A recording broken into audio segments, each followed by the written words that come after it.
Welcome back, people. We're back with another video. Let's jump straight into this. Make sure to tune in till the end because this has got so much information in this video. So sit back and enjoy. So everything's torus fields. The Earth's a torus field. Everything's torus, which is electromagnetic field, electric and magnetic. The center of the torus field is where the two opposing forces meet in the center.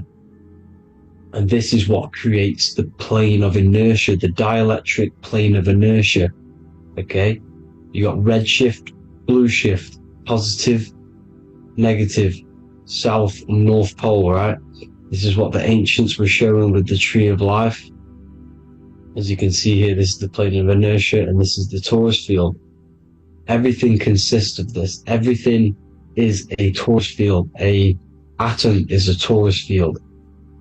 Okay, now the inertia is the 0 point. So this plane is a 0 point.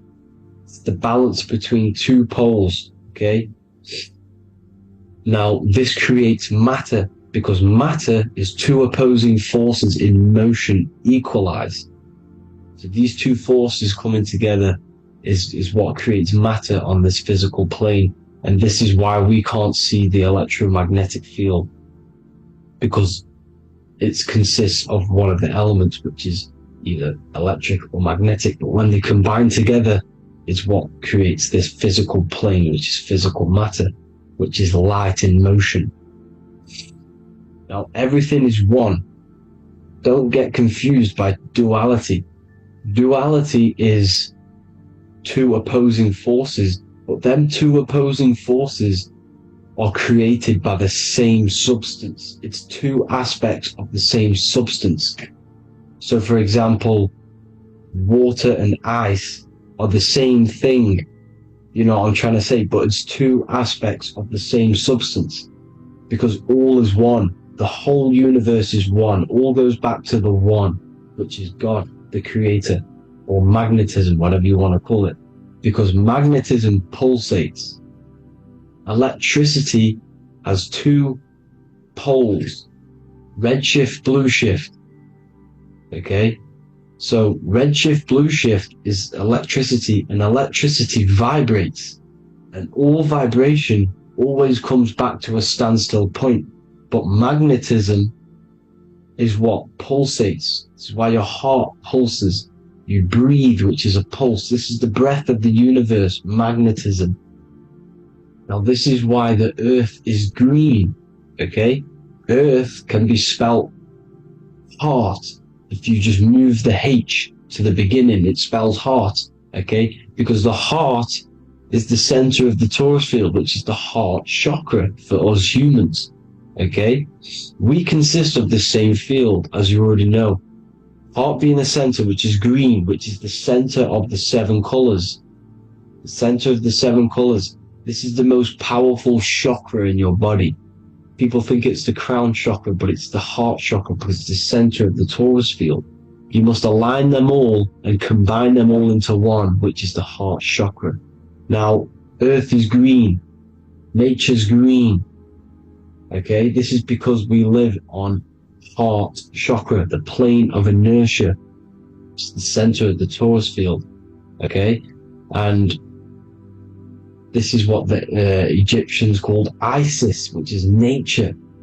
Nature is balanced, and nature is female, Mother Nature, because it looks after us with the fruit it grows with abundance, and the water. It's a female energy, Mother Nature, and this is the symbolism of an equal, balanced arms. This is the scales, it's balanced. Mother Nature is balanced. This is why the sky is blue, because what comes after the heart chakra? Blue. Sky is blue. We live in Midgard. This is what the ancients called Midgard. You don't have to take this tree literally. It's a metaphor. We live in Midgard, where both positive and negative duality here. Now, Mount Meru. Mount Meru was known as the center of the earth, okay, or known as Hyperborea. And this is the North Pole, the electromagnetic North Pole. But when I say Mount Meru, it's not an actual mountain. They weren't saying there was a real mountain in the center of the earth, a magnetic rock. No. The plane of inertia, okay, there's something called a hyperboloid. That's what it's called, a hyperboloid. And this is the center of the torus field. And this hyperboloid is what is in the shape of a mountain, you see? So if I go to this next one, they say Hyperborea on this map. Why do they call it Hyperborea? Because this is the hyperboloid in the center of the torus field, and this is the electromagnetic mountain, a metaphor. Mountain, what they're metaphorically saying, this is the electromagnetic mountain at the center, the double vortex, the center of the torus field, which is the North Pole. Pole of electromagnetic energy. So this is why they call it Hyperborea. It comes from the word hyperboloid. And the center of the earth is so sacred, and they symbolize this with, obviously, the North Star, which is Polaris. And this is where the swastika comes from, because it's the 4 seasons moving around the North Star. This is the Big Dipper constellation moving around the North Star, which is Polaris. There's that pole again. Pole. Magnetic pole of the torus field.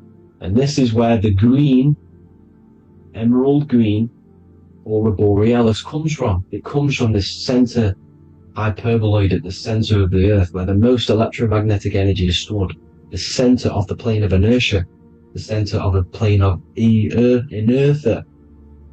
This is the all-seeing eye as well. As you can see, they got the sun, the moon, this is the Masonic cosmos, the sun, the moon, and the all-seeing eye, because the eye is Polaris, the eye of the stars. It's all the big eye. Now, the eye means a lot more as well. It's not just that. There's different ways you can interpret symbols. Now, this is the emerald tablets. Deep in Earth's heart lies the flower, the source of the spirit that binds all in its form. Okay?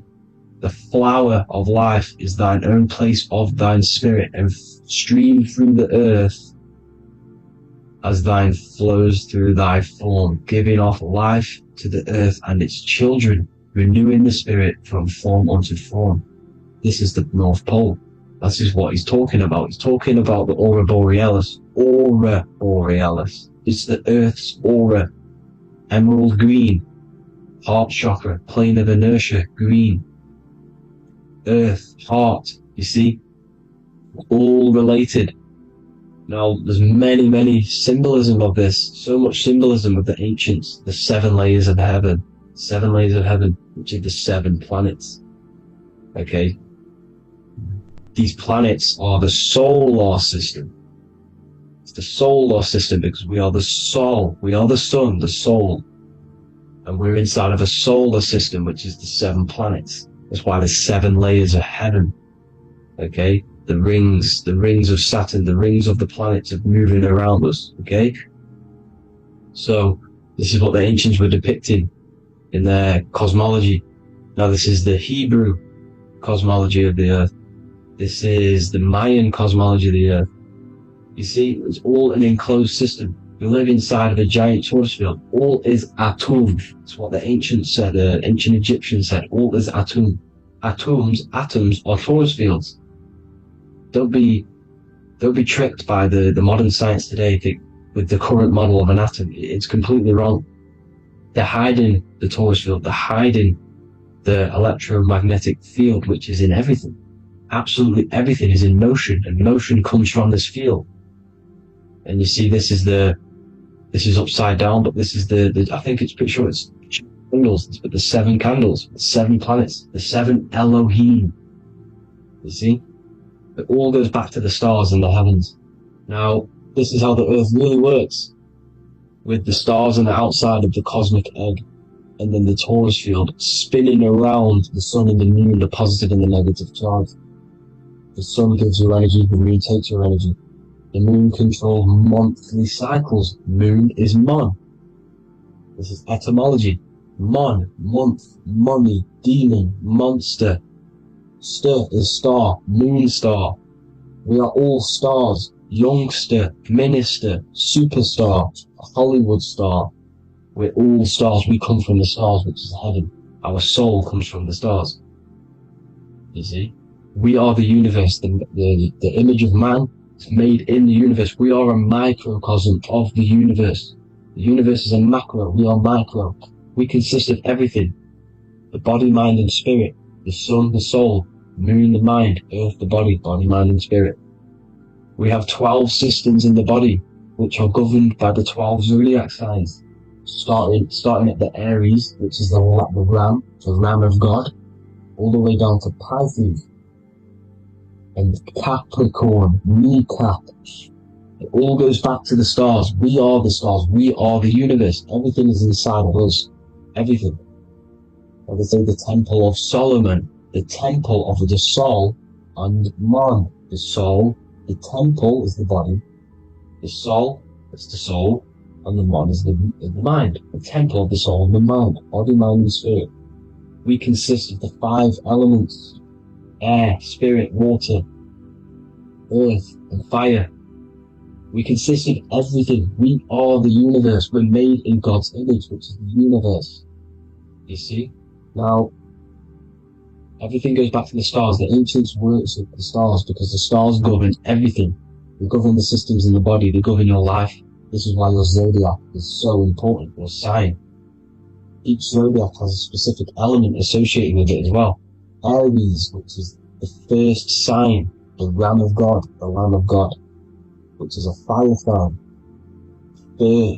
Fire, first. Fire, first. F-I-R, this is etymology. The cerebrum, ram, which is in the brain. Aries, the ram, controls the head, the face, and the nose upwards. So it controls the cerebrum.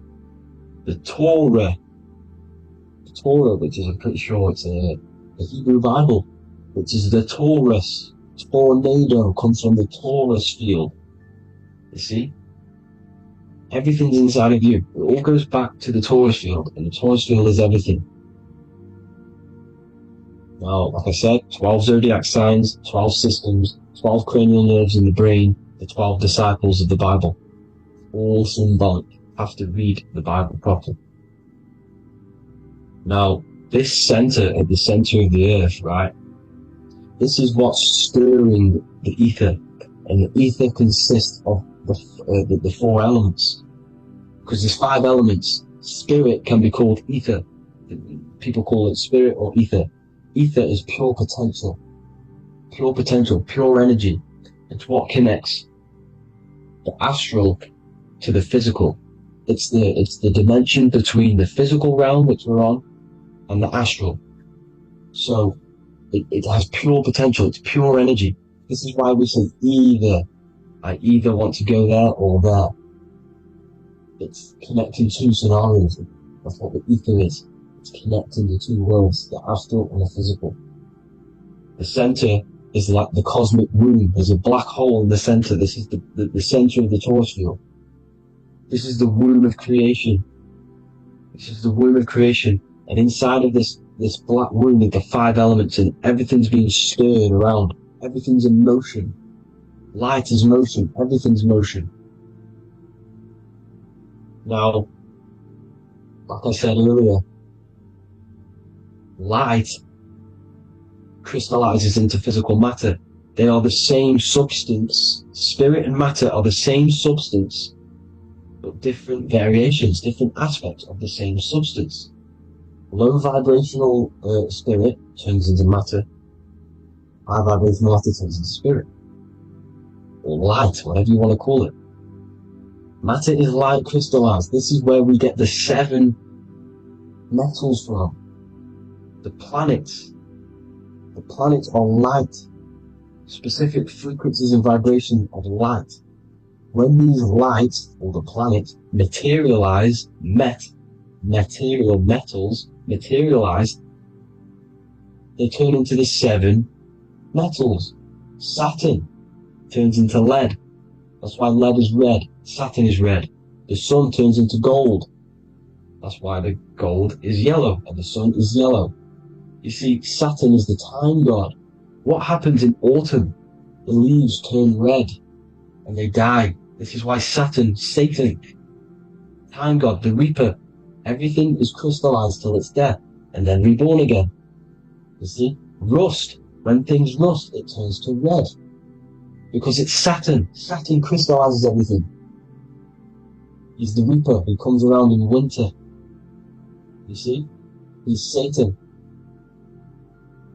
Jesus and Satan, the sun and Saturn. They say we live in a solar system. The solar system. I think I've already just broke this down. The 7 planets are the 7 chakras. Everyone already knows this. But I'm going through it anyway. But this is where we get the 7 planets from. And the 7 metals. You see, all the ancients knew it was an enclosed electromagnetic system. It's not a spinning ball in the middle of space, people. They want you to believe this so you get stuck in this material world. Because if you believe everything's material, you can never affect this plane effectively. You can never create your life effectively if you don't understand the planes of existence. Because the mental plane is a higher plane. And it breaks down and it controls the planes below it. The mental plane, hold on, I've got it here for you. The mental, the astral, etheric, then physical. Etheric connects the physical to the astral, but the mental is what's above them all. You see? Now, it's important to understand this.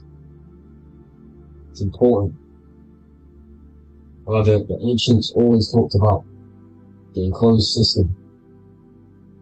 Only NASA, which is introduced around the Roman times, not NASA, but the globe Earth was introduced around the Roman times. Okay?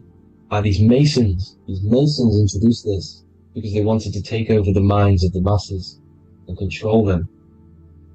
These people worship the physical realm. They know how it works. They know the ins and outs of it. They know how to do the magic. They know how to do it all. They understand it all. That's why Masonry have to take the oath.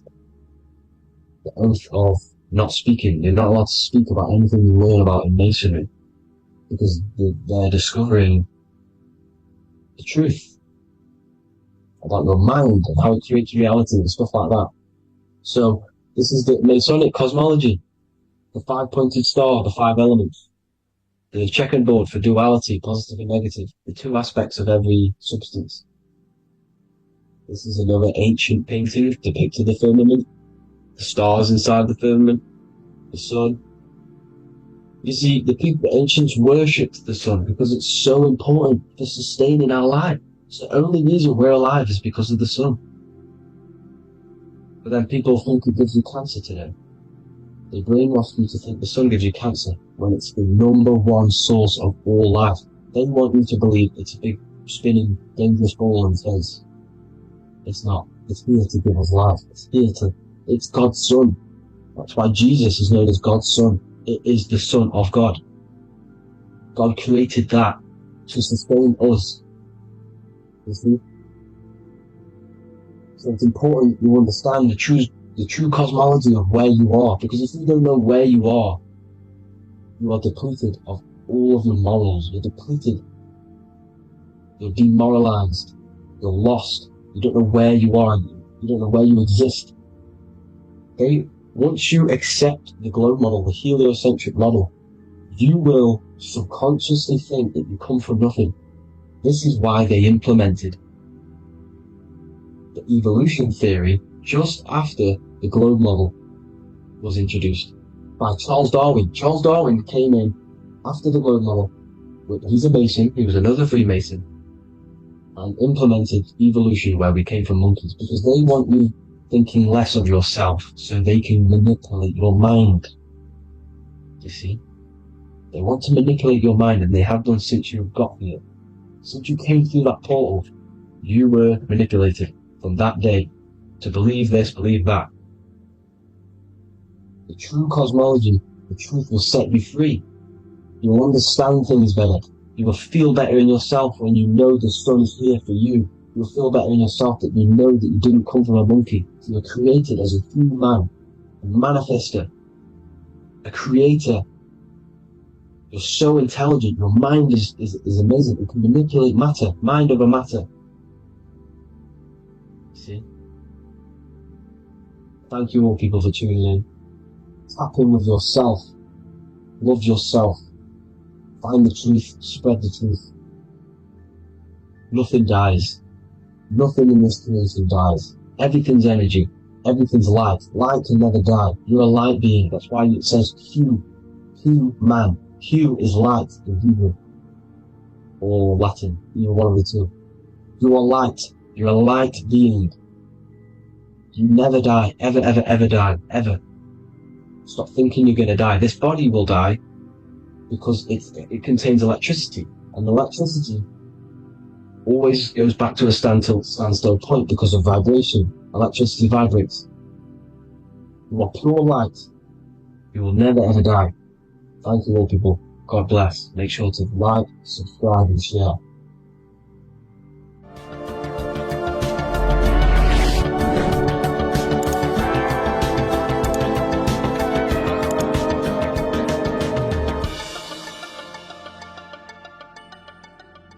Welcome to Revival of Wisdom.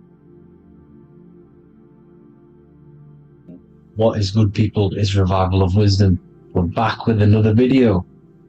Today we're going to be talking about the importance of Saturn and the occult. Let's jump straight into this. So Saturn is the god of the earth, right? It's the time of God, change, destruction, physical matter. He creates and destroys because the energy of Saturn is the key to crystallization. It wraps things in physical matter, right? He creates everything, all life forms, and he takes things back because the day that you're born, that's the day that your expiry date is coming. The time is ticking until Saturn takes your life. This is why he's known as the Reaper. Okay? As he's personified as eating his child here in this ancient Roman painting. As you can see, he's eating the child. We are all children of Saturn, right? He creates physical matter, our physical bodies, right? He's the god of time because he's the slowest moving celestial body. He's the Lord of the Rings, as you can see here. He's the last one on the ring. He's the slowest one moving, okay? So, he is the Lord of time, of destruction and creation, okay? This is why his name is Saturn, Satan. He's the devil, okay? But I'm not saying Saturn's evil, guys. It's a part of life. Everything lives and dies, right? He's the key to crystallization. Now, as we have the clock here, our god Saturn, or Chronos in Greek, just means time. He's also the god of time, as I've already said. 60 seconds in a minute, 60 minutes in an hour, 24 hours in a day. Add 2 plus 4 equals 6. 60 seconds, 60 minutes, 2 plus 4 equals 6. That's 666. Okay? And as you see on the clock, 6 take away 12 equals 6. 7 take away 1 equals 6. 9 take away 3 equals 6. 6 is the number of Saturn. It's associated with Saturn, right? He's the god of time, of justice. Everything goes back to the Reaper in the end. Everything lives and dies. Now, the artwork of him, he's always got the Reaper staff. You see, it's personifying death. Now, when you see this, the Romans were not saying Saturn was a real person, a real god in human form. No, this is personification. This is what the ancients always did. They personified, just like the Bible. It's all personification. So the personifying Saturn eating its children because it eats, it's the Reaper. No one can escape the Reaper. No one can escape death. Now, Saturn is 666. which is in the Bible, the number of the beast, right? The number of the beast, Satan, 666, right? So on the North Pole of Saturn, you have a hexagon which makes a cube, right? Now this hexagon, when you join up all the corners, creates the six-pointed star known as the Star of David, right? In the Jewish religion. Now, as you can see, the six-pointed star has 6 points, 6 mini triangles, and a 6-sided hexagon. That makes 666. And also, you have Saturday is named after Saturn, the 6th planet, the 6th day of the week, and has a 6-sided polygon on its north pole. That's also 666. Now, this Star of David, this symbol goes back thousands of years, and it originates from Saturn. It's not the Star of David, right? It originates from Saturn. It symbolizes the physical and spiritual aspect combined into one, which makes us humans, right? Also symbolizes the male and female combined into one. These two sacred energies create the human. We consist of both male and female energy, also known as the Seal of Solomon. And we all know if Solomon was a real person, he talks about communicating with 72 demons. He could apparently in the text, he could communicate with 72 demons, and this is sorcery. This is black magic. Now, this symbol is associated with hexing people. When you place a hex on someone, that is a form of witchcraft, which a hex is just a curse. When you're cursing someone, this is black magic. Now, the black magician would stand in the middle of the symbol and cast his spells onto other people. Now, this symbol is obviously on the $1 bill, twice on the $1 bill.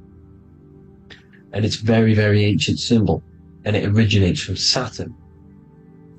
And let's keep going. So the cube. So I've just said how you see the cube on the North Pole of Saturn, right? The cube is limited. It's a 3D shape.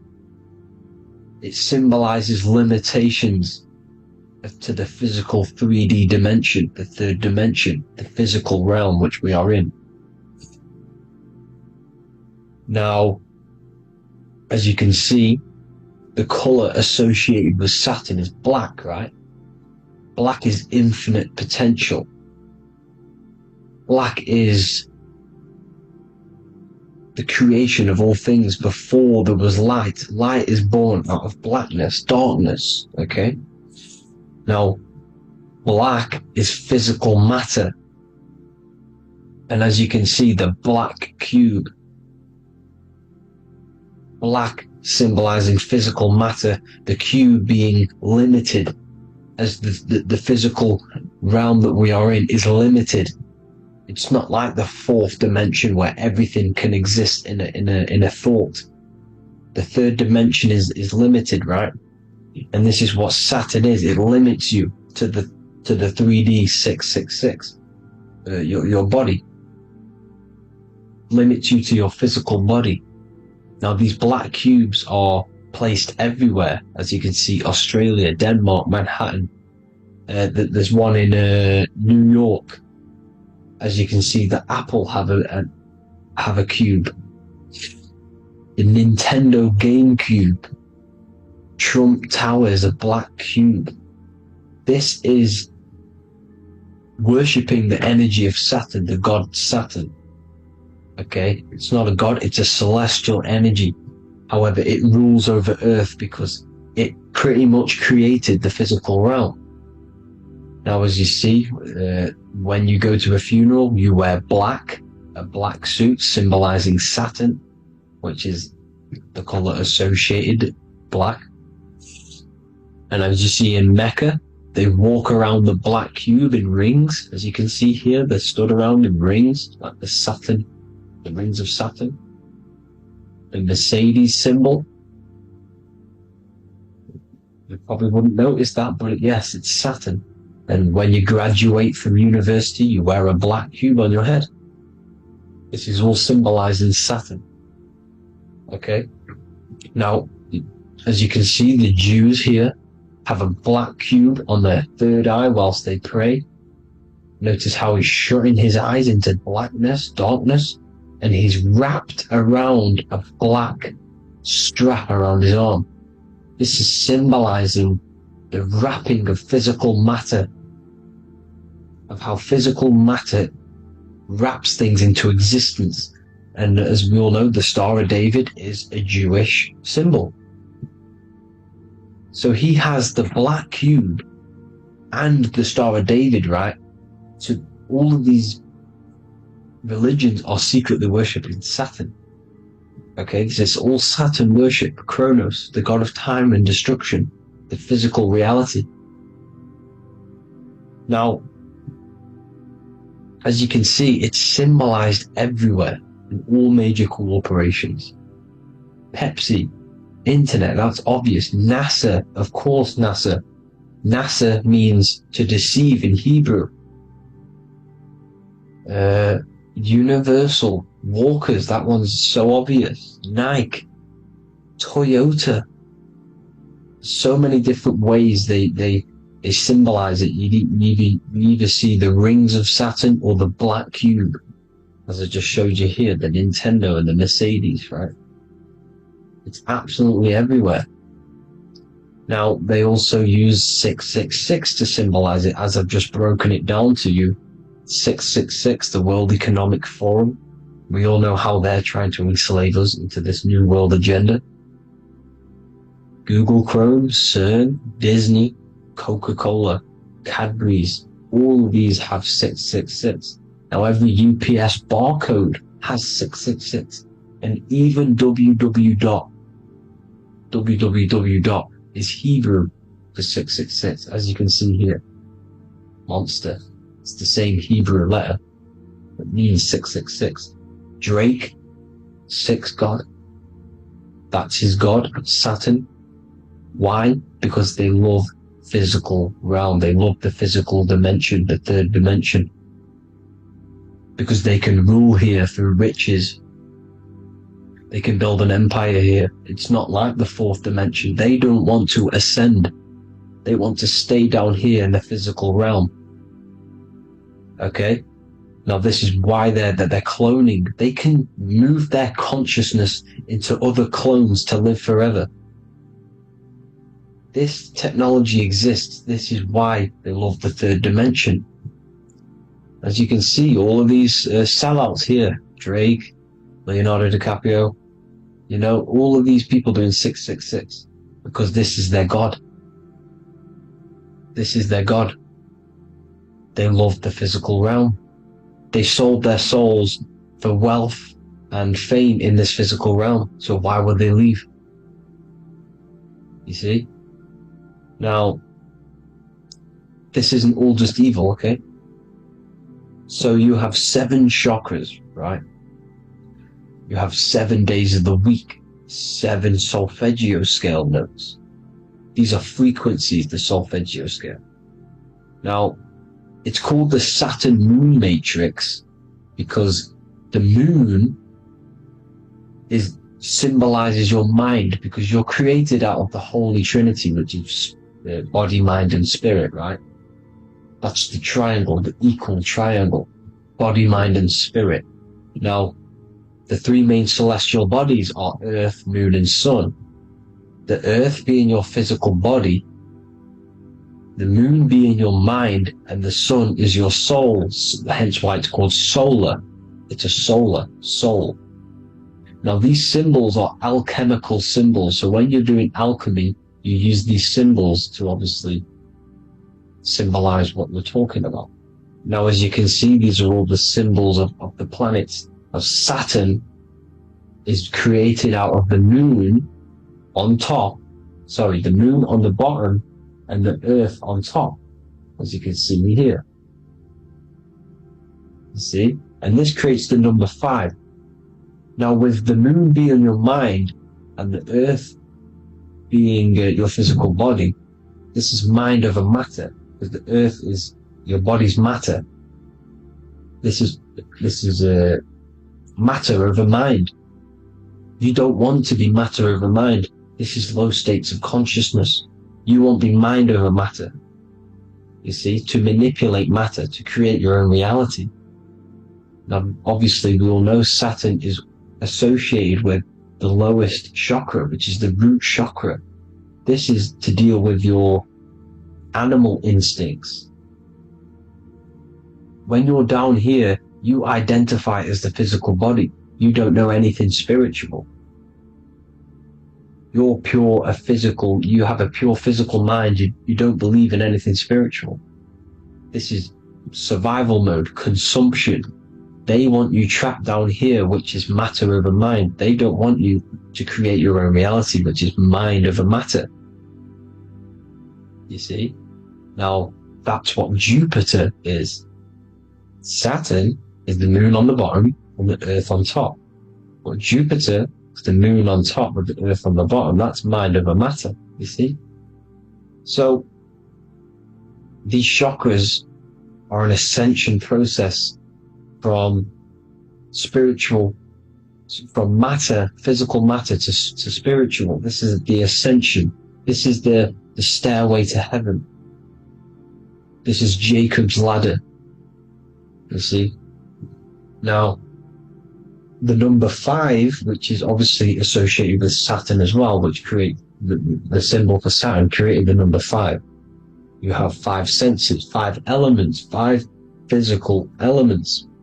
As we all know, Saturn crystallizes everything into physical matter out of the 4 elements. 5 fingers and toes, 5 points of man. Okay, the number 5 is the number of justice. Saturn holds things back. He restrains things from you, makes you learn the lesson. Now, 666 is not all evil. 666 is the atomic structure of the carbon atom. 6 protons, 6 electrons, 6 neutrons, right? We are carbon-based life forms. All life forms are based on the bonding properties of the element carbon. Because Saturn crystallizes everything into physical matter. Now, the Masons symbolize this with the checkered boards. They have the black square, which is obviously matter, as I just said, the black cube, and spirit is the white square, because white is eternal light. White and light, you see. Black is physical matter. Now, this is what we are. The point of our soul is to transmute from matter to spirit, but these are interchangeable. This is the constant cycle between spirit and matter, spirit and matter. High vibrational matter turns into spirit. Low vibrational spirit turns into physical matter. You see? Now, we are carbon-based life forms. This is what 666 is, the number of the beast. Well, when I say we, the physical body is the beast. It's the animal. It's the carbon suit to operate in this physical dimension, in this physical realm. See? It's the vehicle used to operate in this physical realm. But your mind isn't from this physical realm, you see? The brain is the physical manifestation of the soul. Okay? So, as you can see here, the spine is an extension of the brain. Everything goes back to the brain. This is literally what your physical body is. You see, this is the nervous system, and everything reports back to the brain, and everything's controlled from this control center. And this spinal column, at the top of the spinal column, is your third eye, which is known as the pineal gland. And this is the seat of consciousness. It's the center of consciousness. That is your true self, pure consciousness. This body is just a physical body. This body is mortal.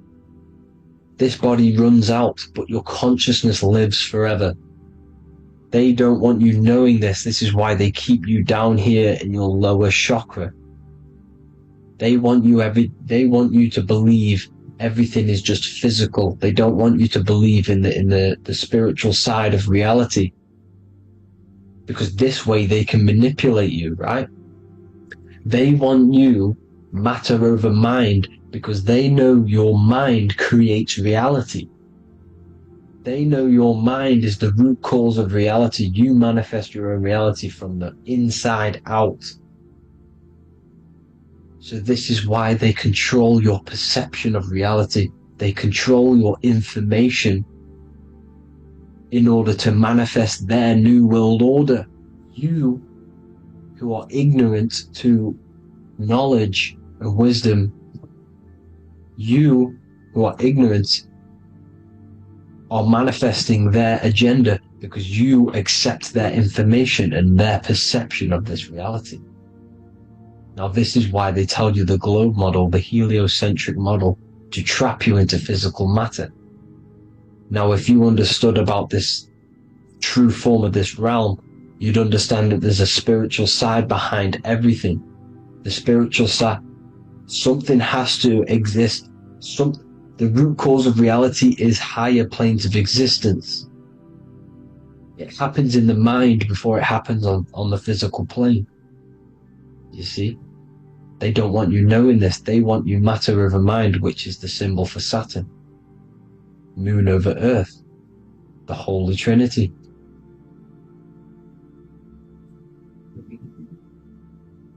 Now, as you can see, the cube also makes IXXI.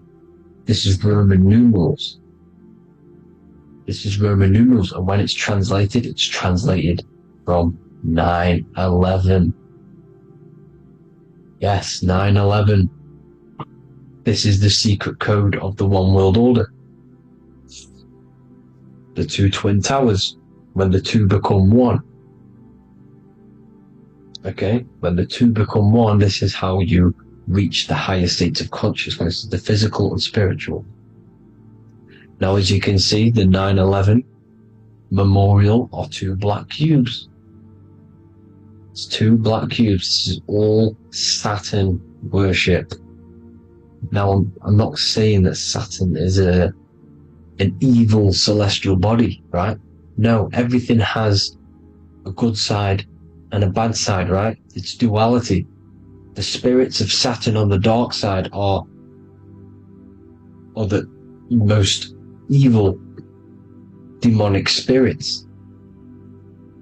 Now, these are the spirits that these are invoking through these rituals, right? Yes, 9/11 was a massive ritual. It's a satanic ritual, okay?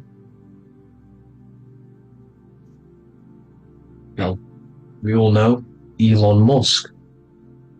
Elon Musk is coming with the mark of the beast. In English gematria, this equals 666, right? 666, as I said, is the number of the beast. You are the beast, your physical body. You see how the Bible twisted things up to make things more confusing, right? But it's there. You just have to have the knowledge to be able to read the Bible properly. As we all know, we had this virus. I'm not going to say the name because I'll get flagged. This virus adds up to 666 because this is all part of the New World Order. It's all part of keeping you in this physical dimension. Okay? Now, as you can see here, Novus Ordo Seclorum on the back of his shirt, on Elon Musk's shirt. This is also on the $1 bill. Novus Ordo Seclorum. This means New World Order. Yes, New World Order. This is on the back of Elon Musk's shirt. And as you can see here, he owns Neuralink. which is the brain chip, which they're going to be putting into, implanting this onto your brain. This is the New World Order, to connect you and merge your consciousness with AI. Neuralink and Meta, he owns Meta as well, which is the metaverse. These are going to be linked in, hence why they have the same symbol, but just in a different format. It's the infinity symbol. And the infinity symbol comes from the torus field, as you can see here, your electromagnetic field from around your body.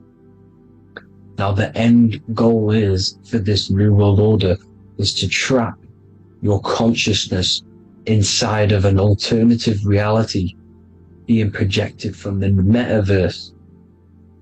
Because the metaverse will be the reality, Neuralink will be the brain chip inside of your brain, projecting your consciousness into an alternative reality while they harness your energy of your physical 666 body.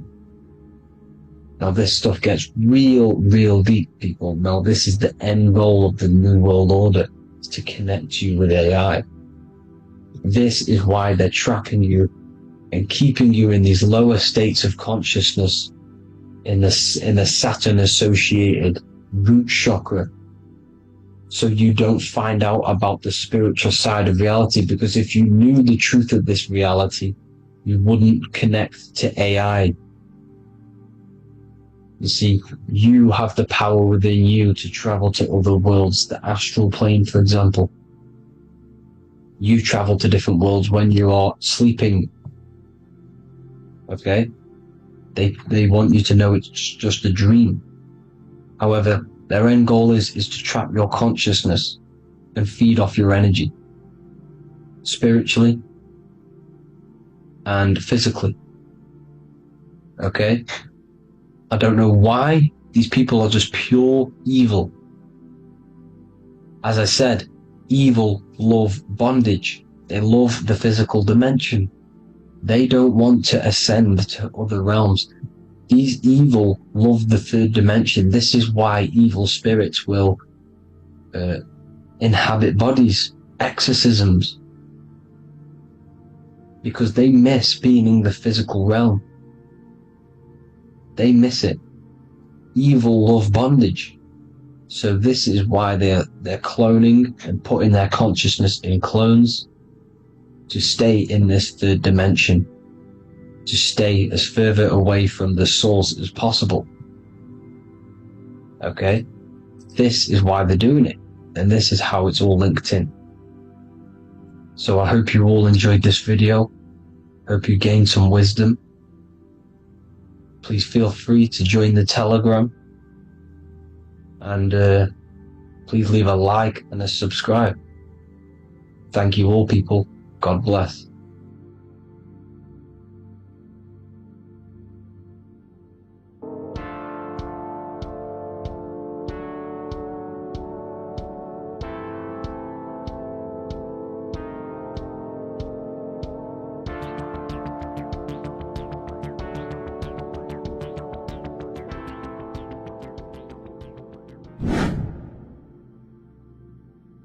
What is up, people? How are we all doing?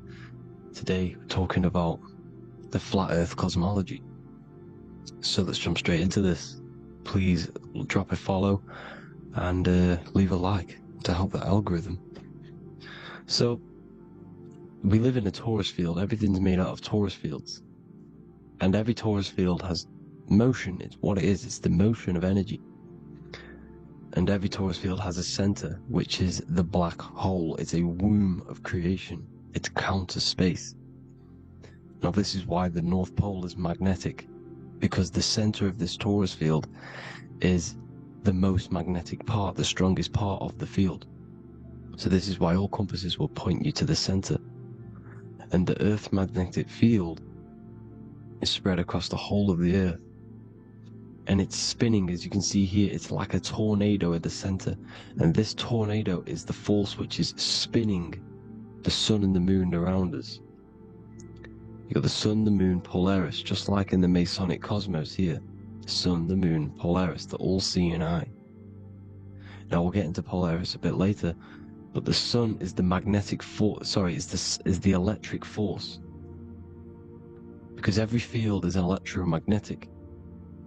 Now, the sun is electric. It's positively charged. It's gonna give you energy. It's feeding energy. The moon is more magnetic energy, which is taking your energy away from you. And this is why you become sleepy when the moon comes out, because it's taking away your energy. So these two forces is the balance. It's the yin and yang. It's the balance. Everything in this creation is balanced, because the torus field is the earth is the plane of inertia, the 0 point within the field, because physical matter is a result of two opposing forces equalized on the plane of inertia. And that is where matter crystallizes into physical results. And this physical plane is the plane of inertia, planet Earth. And at the center of this plane is the black hole, the womb of creation.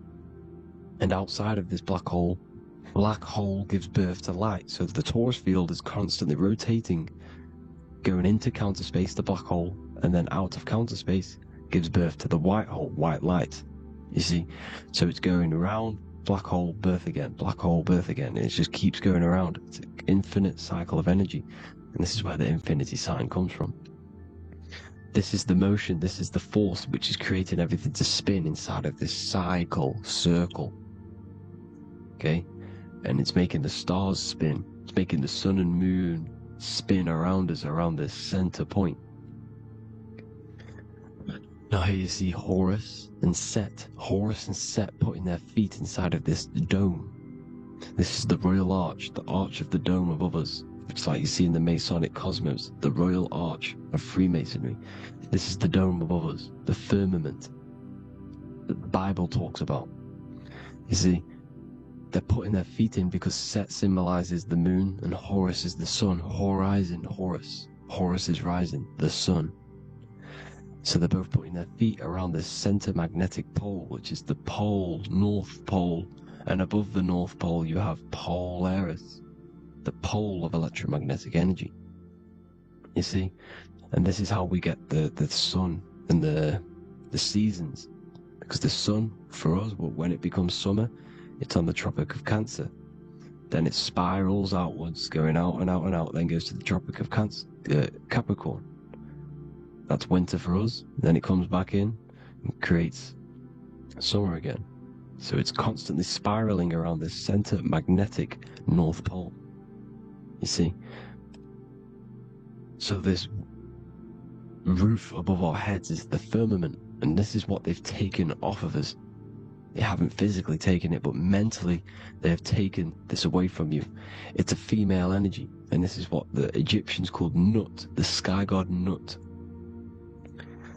And this is the womb. We are inside God's creation, God's womb, and the woman's womb when she has a baby is a microcosm of this, because everything inside of this creation is macro. It's a reflection of the bigger things, as above, so below.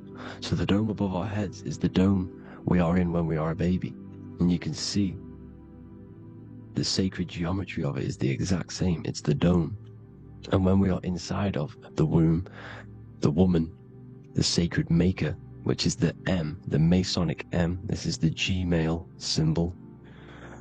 The Masonic M is maker, mason, matter, male. She delivers the male, you see? She delivers the male because it's the maker, the female, the magnetic. The woman is magnetic in nature, the male is electric in nature. So when we are in this womb, the female, we are being fed by the center umbilical cord, by the center of the mother's stomach. We're connected to the center of the woman's stomach, just like we are when we are in the earth. The center is where the aurora borealis is being emitted from, the electromagnetic aurora borealis, the northern lights. This is our spiritual umbilical cord, connecting us to counter space, connecting us to the realms beyond this world. Because at the center of every torus field is counter space. And at the center of the earth is our spiritual umbilical cord, and this is the Earth's belly button, as you see. As above, so below. We had a physical umbilical cord. We have a spiritual umbilical cord, and this gets cut when we die, when we're cut away from the physical reality. You see, here's the ancient Egyptian tablet showing this female. You can see the hair, it's a female above us, because the female energy is nurturing, helping, looking after. And that's exactly what the dome is. It's protecting us. It's the Ark of the Covenant, the Ark covering us, you see. And this is what they've taken away from us. By you believing in space, it completely destroys the idea of this being a sacred creation. They've taken the roof off your head, whether if you believe in space, you believe that there's chaos, there's planets, there's asteroids that could kill us at any moment. But this isn't true. They've made you fear your own creation that you're inside of. They've made you fear what's above you. You see, and it's to hide the power of astrology, the power of the lights in the firmament, which are constantly flowing through the ether. These powers which are above us are sending rays down to the earth, which are influencing our psychology and how we behave. And this is what astrology is. It affects human consciousness. It interacts with our consciousness. And there's a different energy every day because the planets are in different houses, different alignments. And this is, we'll go into this a bit deeper later on. So the world tree, this magnetic north pole, the pole of electromagnetic energy, was symbolized as a tree, the great tree at the center of the earth. You see? And this tree is symbolized everywhere. You can see here how the center person, this Egyptian person, is holding up the sky. This is the North Pole, the hyperboloid, at the center of every torus field. And this tree was in the Mayan cosmology. This is an ancient depiction. This is the torus field. There's the plane of inertia. There's the center tree. Here's the tree in the center, the magnetic North Pole, the woman holding the stars. Is the Hindu, with the two birds symbolizing the sun and the moon revolving around this center tree. The Mayan tree, his Horus and Set around the North Pole. They all knew this flat earth cosmology. They knew these secrets. It's so sacred you understand the creation that you're inside of. Because if you don't, you'll be led astray. You don't know where you are. You're lost. You see? And here's the Masonic art, with the rays of the stars coming down, with the tree in the center. So it was personified as a tree. And we are in Asgard, Midgard, the middle garden, where there's good and evil. So the 7 layers of heaven, which is talked about in the Quran. Each planet has a different layer of the firmament, and this is the 7 layers of heaven, and these are our 7 layers of the energy centers in our body. So we start in the stars, so we are stars in a physical body. And this is why we say mister, sister, fraudster, sinister. Stir is star, and we are in the stars, and our star descends into the soul system, not solar system. And as we descend into the soul system, we enter Satan's kingdom, Satan's world. As it says in the Bible, Satan is the god of this world.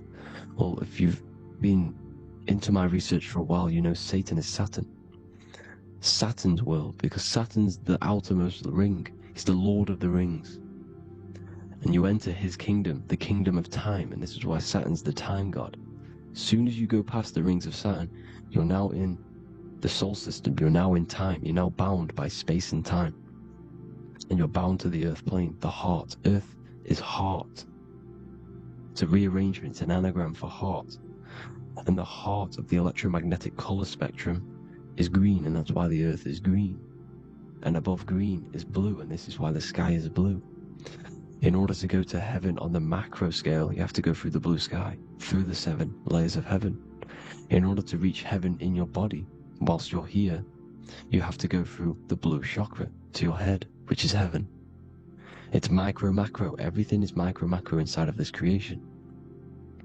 It's an ancient, I think this is a French image, piece of art from the ancient French. with obviously the 7 layers of heaven, which they all depict. And notice how it's like a dome. We'll go into this dome symbolization, the royal arch of masonry, which is next.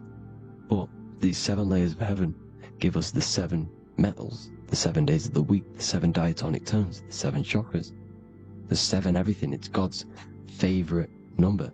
And this is why the Masons use the G inside of the compass, because the G is the 7th letter and God starts with G. You see? So it's 7. God is 7. Here's another depiction of the heart, the soul system, the 7 layers of heaven. La fermenta, you see, la firmament, with the stars on the outermost layer.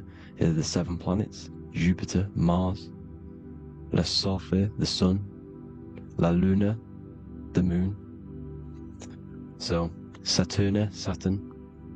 So we are in the heart of this soul system. In order to ascend, we need to ascend up our chakra system, reach 144,000 hertz, God consciousness, the God man. You have to unfold God man, master of the mind, mastery of the mind. So what are the stars? The stars make everything unique. The stars are constantly rotating around the center, magnetic North Pole, the tornado at the center, which is stirring everything. It's stirring the ether. The center is the ether, and the 4 elements are born out of this ether. There's 5 elements: ether, spirit, water, air, and earth. The ether gives birth to the 4 other physical elements, which the whole of creation are made out of. About them 4 elements. 4 is the number of stability. You know, a chair, a table has 4 legs. It stables things. It's a foundation, and these 4 elements are the foundation of this creation.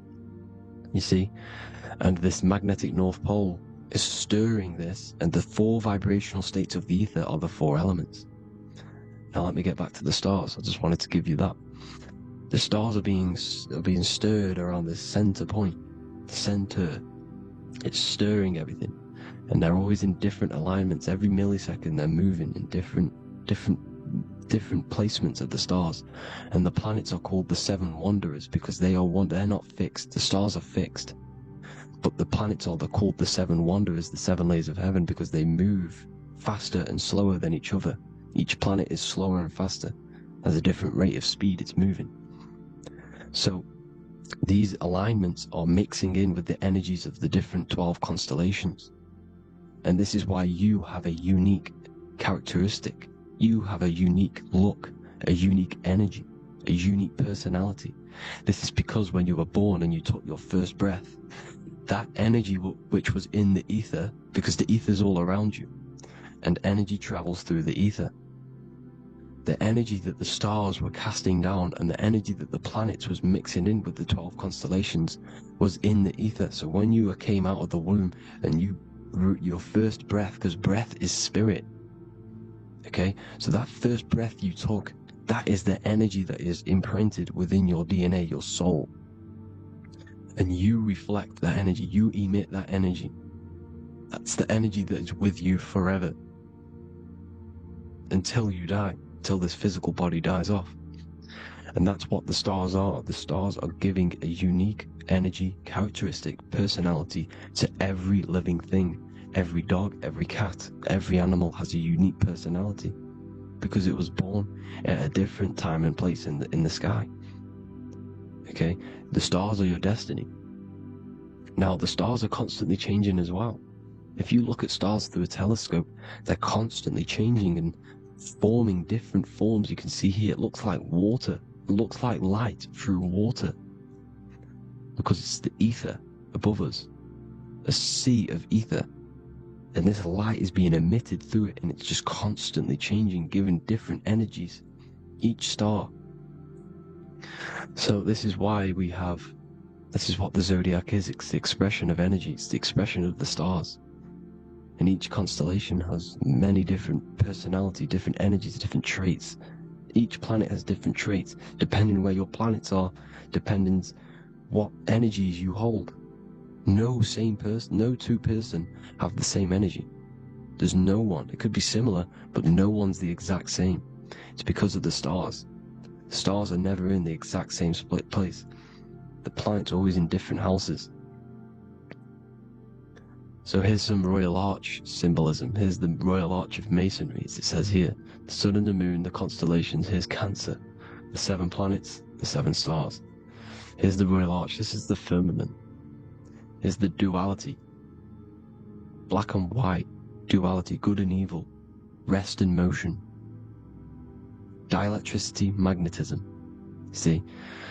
So this is what the Royal Arch is. It's symbolizing the cosmic dome above us.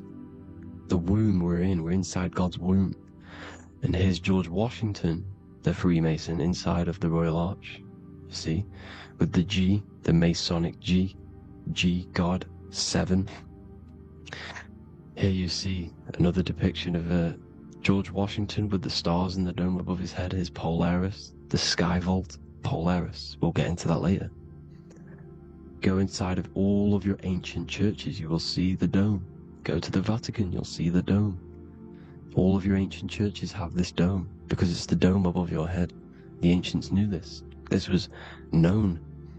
We did not live in space. It was known back then. They all knew. This is Crown Court, which is one of the most important courts in the UK. You can see it's clearly so much Masonic symbolism. You've got the 4 pillars of Masonry. The Royal Arch is like an arrow pointing upwards to Polaris. As the Disney World is under a dome. And his Polaris, the sky vault. You see? And also 666 in the symbol. Here's more 7 layers of heaven. Here's an ancient depiction. The firmament. Here's the astral plane outside of the firmament. The Royal Arch. You see? It's everywhere. Here's Polaris, the 8-pointed star. Polaris is in between the sun and the moon. It's at the center of the Taurus field. And Polaris corresponds with the pineal gland as well because it's the all-seeing eye. See? So, is Polaris, the 8-pointed star, which is at the very top. It's the very center. It's on top of the North Pole. And it's an 8-pointed star that's always symbolized as an 8-pointed star. Here you see the Vatican. The Vatican is a giant key with an 8-pointed star. See, it's a key. Here's the dome. Here's the Space Delta, the USA Space Delta logos. Here you see the Egyptian god looking from the center of the North Pole, looking upward to an 8-pointed star, Polaris. An arrow pointing up to Polaris. Here's another, the bear holding a key with an arrow up to Polaris, 7. Holds the key to Polaris. Here's an eagle holding a key above the North Pole to Polaris. Polaris, and here's another one. There's another bird, like a dragon, holding a key to Polaris. Because Polaris is definitely something to do with leaving this creation. Okay, maybe, I can't say for sure, but maybe it's to do with ascension, and this is why the Vatican hold the key to the 8-pointed star. And this is why the space, well, we all know space is a lie, but they're showing Polaris and its sacred symbology. Maybe it's to do with something leaving this creation, going to another. Here's some North Pole symbolism. As above, so below. See the four seasons of the Big Dipper constellation going around Polaris. This is Polaris, this is the Big Dipper constellation, and this is the swastika. This image gives us the swastika, because all the symbols we use are created in nature. They're created somehow in nature. This is how we get them. As above, so below. This is the map of the North Pole with the 4 rivers, looking like the Big Dipper constellation. It's the Masonic, here's the ancient cosmology with the 4, you see the 4 islands, Mayan cosmology, 4 islands. This is the alchemical symbol for Earth, 4 sections. The windows, because the center of the North Pole is a window to another dimension. The 4 lucky 4-leaf clover, which is supposed to be lucky. It's just, it's truth in plain sight. And here's Hitler looking at 2 flat Earth maps. So this swastika has been used for thousands of years, thousands and thousands of years. And it's symbolic for the most sacred land on this plane, the North Pole. Shambhala. Do some research on Shambhala, people. It's a it's a Hindu mythology about the sacred lands at the center of the earth, and it's known to be full of enlightened beings, and it's all symbolized at the center. You can see their paintings of Shambhala. It's all at the center, the North Pole, and it's known to be the most godly place ever, because it takes you to a portal to the higher places. And maybe this is something to do with Polaris, connecting you to this sacred land at the very center. But anyways, people, thank you all for tapping in. Hope you all learned something. Have an amazing day. Please follow, subscribe, like, all the links in the description for the courses, the PDF. Please have an amazing day. God bless.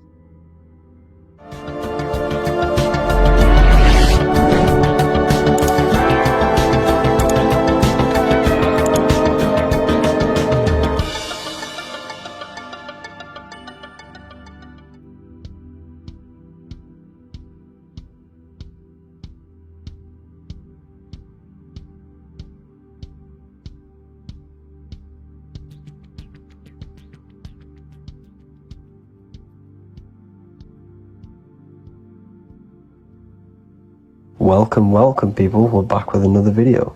I will now be keeping track of my YouTube and trying to upload every week. In this video, we'll be talking about the chakras. The chakras are the 7 attributes of God, and they are the 7 planets.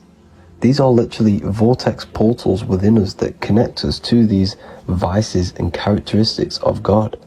Each one of these energy centers are a spinning wheel of energy which controls the cells and organs in that particular area of the body. For example, it's literally a mini brain for that area of the body. Each chakra has a vice which you need to turn to a virtue in order to climb up through the system. They work like a stairway system. You have to go through each chakra in order to unlock the one above. This process is turning matter into spirit, as you descended from spirit to matter. Saturn is Satan, that's why it's the lowest chakra, and that's why the devil is red, because red is the lowest vibrational color. When you are in these lower states of consciousness, you are in your animal nature. This is your physical side of your nature, and you are mainly being driven by your animal instincts or your ego. Moving back to your higher self or your spirit self is not an easy process. It takes a while. However, with discipline, consistency, and motivation, you can achieve this, and this is what the ancients called Christ consciousness. Once you have achieved this, it is basically a state of mastery of the mind. You no longer lust for the lower animal nature things. Now let's start with the root chakra. This is located at the base of your spine, and you can feel this chakra by tensing your anus. This energy center is in control of your survival needs, your vitality, stability and security. Now, if this chakra is unbalanced, you will feel insecure, fear, anxiety, unstable, low self-esteem, anemia, over or underweight, and constipation. In order to balance this chakra, you need to feel grounded, embodied, stable, calm, centered, a sense of safety and trust in yourself and the world around you. The next chakra is the sacral chakra, which is located around the belly button area. You can feel this chakra just by sucking in your belly. This chakra is to do with relationships, self-worth, creativity, empathy, and most importantly, sexuality. This is the most important one in order to start to raise your vibration overall, is giving up the over-sexualized nature. In order to balance this chakra, you need to come into harmony with all the toxic relationships that you have. Get rid of the fear, the anxiety, the isolation, and 100% get rid of the over-sexualized nature. Lust is one of the most lowest vibrations you could possibly feel. It is literally manifesting hell. In order to work on this chakra, you need to feel self-worth. You need to do creative things, empathy, healthy relationships, and 100% being confident. The next chakra is the solar plexus. This is to do with personal power, will, metabolism, eating, happiness, and your self-esteem and self-identification. You can feel this chakra just above your belly, below your ribs, and you can suck in this area. If this chakra is blocked, you will feel lack of confidence, difficulty in manifesting your desires, low self-esteem, misuse of power, misuse of dominance, weak will, and shame in yourself. Biggest one for this chakra is overeating, as it's to do with metabolism.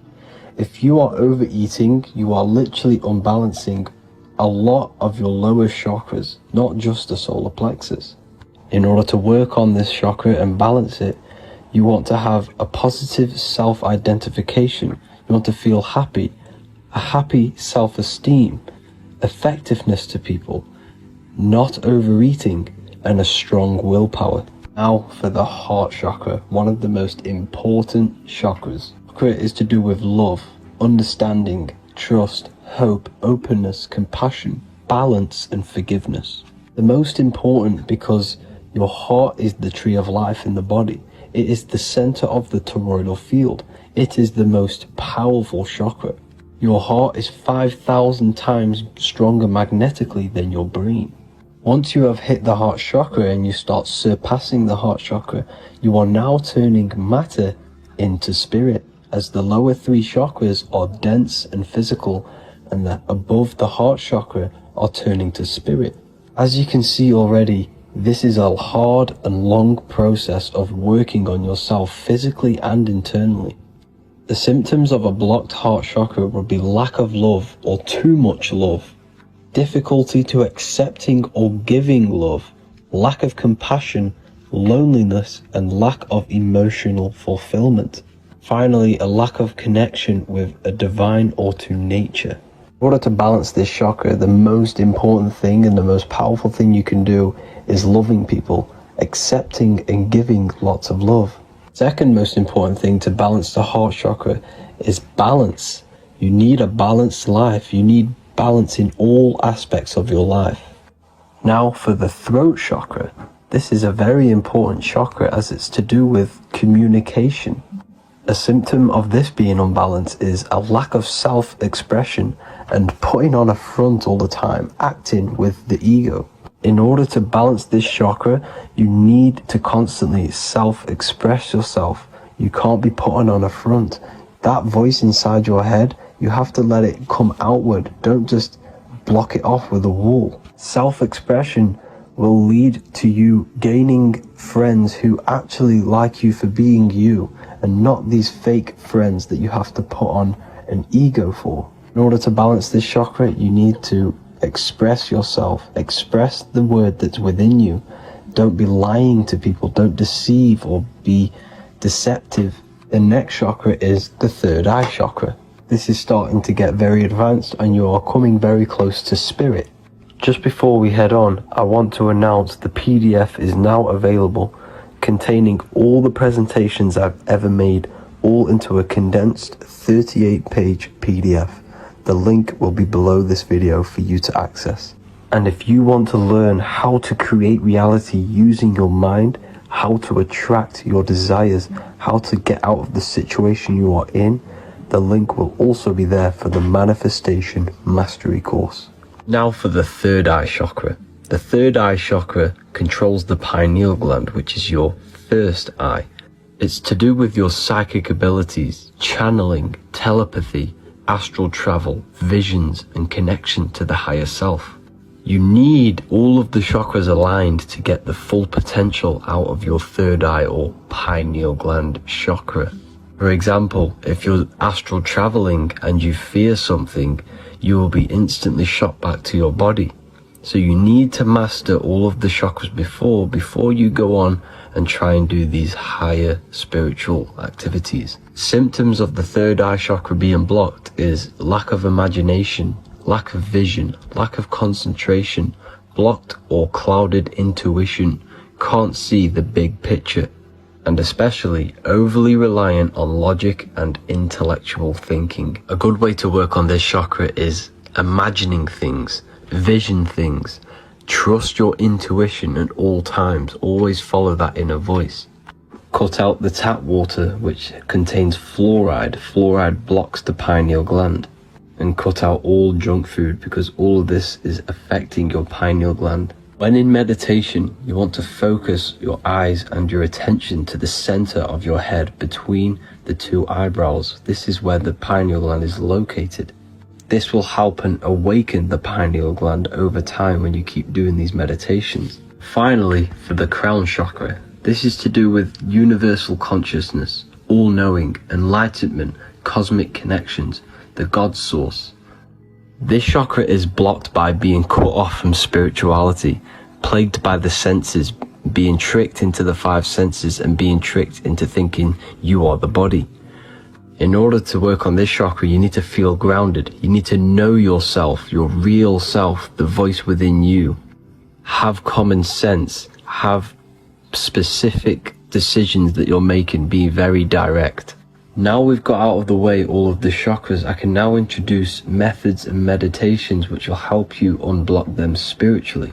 When meditating, you want to get into the present moment in a nice, comfortable position.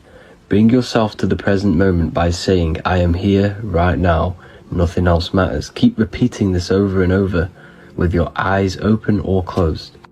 After a couple minutes of bringing your attention to the present moment, you can now start to breathe in through the nose deeply and breathe out through the mouth slower than you breathed in. Place your attention on the chakra that you want to balance. Think of a high vibrational emotion like love and think of this while placing your attention on that chakra. You can do this exercise every day for 10 to 20 to 30 minutes. The longer the better. Another practice you can do is by chanting the Bee Gees for each chakra. They are here starting from the root chakra all the way to the crown chakra. Or you can chant the 7 vowels. There are not 5, there are actually 7. A, E, A, O, U, M. A, I,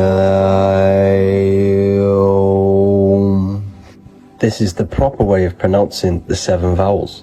These are so powerful because these are the only things that exist. It is literally the sound of God. By pronouncing them right, you can actually create a lot of power within you and align your chakras. That's it for this video, people. I'd appreciate a comment and a like to help the algorithm. I appreciate you all. Love and light.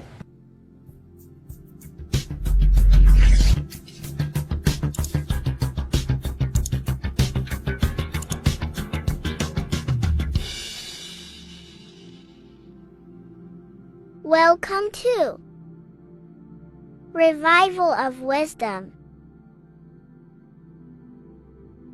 This video is going to be about the flat earth and the breakdown of the whole cosmology. I'm going to be digging very deep. I've got a lot of pictures and images to show you and a lot of dots to connect. So let's start with the Freemasonry art. So this artwork we have here is the Freemasonic cosmology as they know and believe. So what is it symbolizing? Obviously have to start off with the 4 pillars representing the 4 corners of the earth. The 4 corners with duality. You see, there's everything on earth. There's good and evil. Good, evil, positive, negative. Good, bad. This is the checkered board. This is what it symbolizes. Okay, obviously we have the sun, the moon. The sun gives you energy. It's the anode. The moon is the cathode. It's the opposite. It takes your energy, so therefore you become sleepy when the moon comes out. You see, everything on earth, everything in the universe is balanced. There's complete balance, symbolized by duality. There's always 2 opposites. We have the all-seeing eye, obviously 7 stars representing the 7 planets, but not planets as in we know planets. They're not physical spinning balls of gas. They are energies, they are lights emitting from the realm above this realm. They are lights through the firmament, through the electromagnetic field. So, let's go through that again. The 4 corners, duality, positive and negative, cold, dry. Everyone on Earth has an opposite. Everyone, there's 2. Okay? And then we have the sun, the moon, the 7 planets, with a 5-pointed star. What's the 5-pointed star? Of course, it's the 5 elements: spirit, water, earth, fire, and air. Okay? That's what the 5-pointed star is symbolizing, the 5 elements of Earth. And then, most importantly, we have the compass. The compass is very, very important, hence why it's in the center. The compass is symbolizing many, many things, and one of the most important things, but we'll get into that after. We have a boat with water outside of the Earth. So we have a boat on water, symbolizing the waters separated by the firmament, the waters above, separated by the firmament from the waters within the firmament, the Earth. So this is what it's symbolizing. So the compass, what's the compass? This is where the compass comes from. The Polaris, the most important star there is, because it's in the center of Earth, the sun, the moon, and the black hole, black sun. Because all creation comes from center, the seed center. Okay, but we'll get into this after. But also, this is a very important Masonic symbol because they use this symbol a lot. This is one of their main symbols, hence why Neil Armstrong has the Masonic ring with the compass on it. The people who supposedly went to the moon, which obviously they faked to push this globe model, because the globe model is based upon fear. Because the globe model, if they can sell you the globe model, they can sell you anything then. You don't know where you actually are. The globe model is to push fear upon the masses, because the globe model means there's not enough resources. There's also risks of asteroids hitting the planet. There's also risks of space extraterrestrial invasions, global warming, asteroids. You see, this is all the fear that they can gain of selling you the globe model. Okay, because they don't want you to know that this is an intelligent design. And also, they're hiding God, the creator, the source. This is why they are satanic. They are opposites. They are lefty, Lucifer, right, righteous, godly. Hence why they do the symbolism on their eyes. 666. This is another famous, famous astrologer, astronaut. This is another famous astronaut doing 666, showing that he's in the alliance of the occult. But even look at their 10th anniversary stamps. They have a Masonic compass on there. Also the Order Out of Chaos. Order Out of Chaos, double-headed eagle. Okay, the Order Out of Chaos ring, which they wear. So all of these astronauts are in the occult. They are lying to you.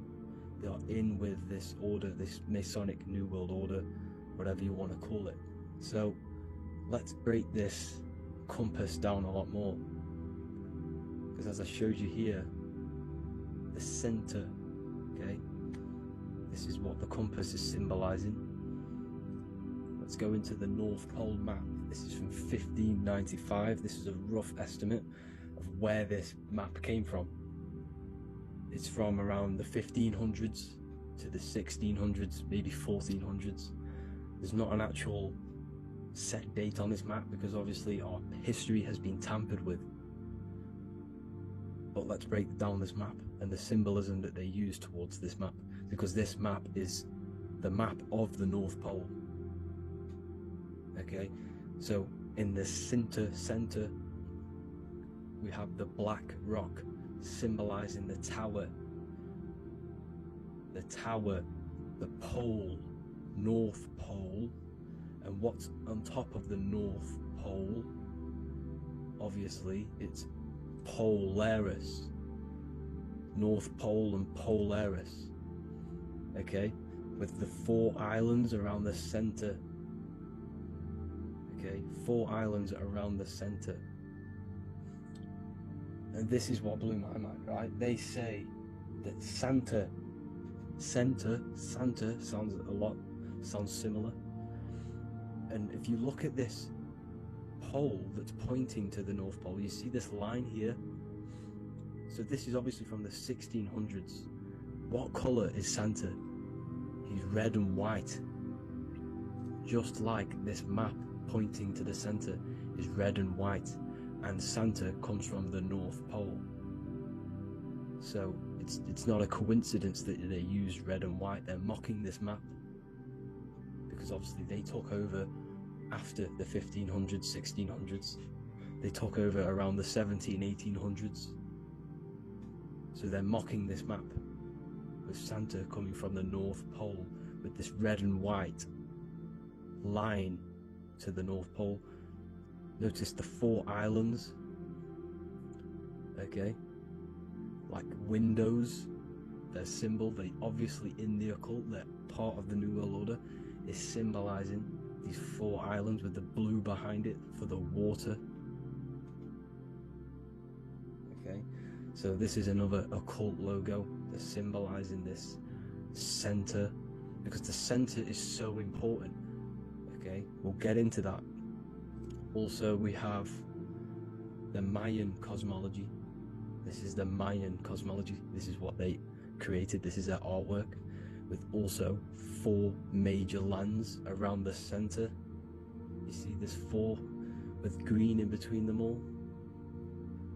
4 major lands with the underworld. You see this underworld is also symbolized by the Masons with the coffin of the skull and bones, the deceased, the dead. Okay, so this is also mentioned in the Book of Enoch. Okay, and it's called Sheol. Sheol, the underworld. Okay, and in the Book of Enoch, it says all spirits of the dead go to these hollow places, that they will wait until their appointed time of judgment. And it also says in the Book of Enoch, there are 4 hollow places underneath. 4 as above, so below, representing the 4 islands. As above, so below. That's where that could link in. Okay. The Book of Enoch is very important because it was found in a cave thousands of years ago. And there's a lot of truths about this realm and about this world we live in. So let's go back to the Mayan cosmology. So the ancient cosmology, they all must have had some sort of communication. They must all be at peace with each other, because all of their cosmologies link together. You see the Greek, Babylonian, Indian, Celtic. Okay, they're all linked in together. They all knew that they were in an enclosed system with an underworld and obviously a firmament. Okay, so this is what they all knew. They all must have had some sort of communication. They were a lot more advanced than us. They knew the center of the realm. Okay, and obviously the United Nations flag also symbolizes their center. You see how it has like a grid with a circle around the center. It it's symbolizing that center of the realm, because that center of Earth is so important. The United Nations flag, all have it. See, some different ones will have that circle around the center. Because the center is the seed. All things come from a center. So the torus field is so important because it is the spark of life. It's the building blocks of the universe, this creation. Because all things have a torus field. Just like an apple with what's in the center of an apple, a seed. Because the center is where the energies hold, it's where the energies meet, and it creates that spark of life. Just like your heart is the center of your body, and it has an electromagnetic field. Because the center, all things come from the center. So this is why the North Pole is so important, because this is why it's so important, because this is where the creation sparked from, the center. This is where the most electromagnetic energy is stored. So this is why the northern lights come from the center. It's electromagnetic energy. This is what the northern lights are. It's being emitted from this black hole in the center. Okay? And obviously what else is on the center? Polaris. Polaris is the center star. Okay? So the center star is what sits on top of this North Pole, Polaris, because it's a pole of electromagnetic energy, symbolized as a black rock, a black hole, pole. You see, because all creation comes from void. Light is born from darkness. Without light, darkness can't be born from light. You see, but light can be born from darkness. This is why darkness is so important. And this is why there's a black hole in the center of our realm, like the black sun. The black sun, the Polaris star, the North Star. You see, so this is this North Pole, Polaris. This is what they're talking about. And this is why compasses are an 8-pointed star, because Polaris is symbolized as an 8-pointed star. This is where a compass will point you to. It will point you to that center. So notice how a compass has this black hole in the middle, you see, and it will point you to this meeting point, the north, because in the center is the center of the torus field of the earth. This is where the most electromagnetic energy is. You see, everything gets sucked into the black hole. Okay, this whole reality is being projected from that center point, just like your eyes suck in light. It's a black hole. Your eyes suck in the light of this light being emitted from this center place, this electromagnetic energy at the center, which is the seed of everything, of everyone. You see, just like an apple has the seed in the center in darkness, because in the center of the apple it's dark, it's black, it's pitch black, but that's where the seeds are, that's where the life is. But Polaris is so important because it's that center star which lines up. It is the pole, it's the top of the pole of the torus field. So Polaris would be here at the very, very top.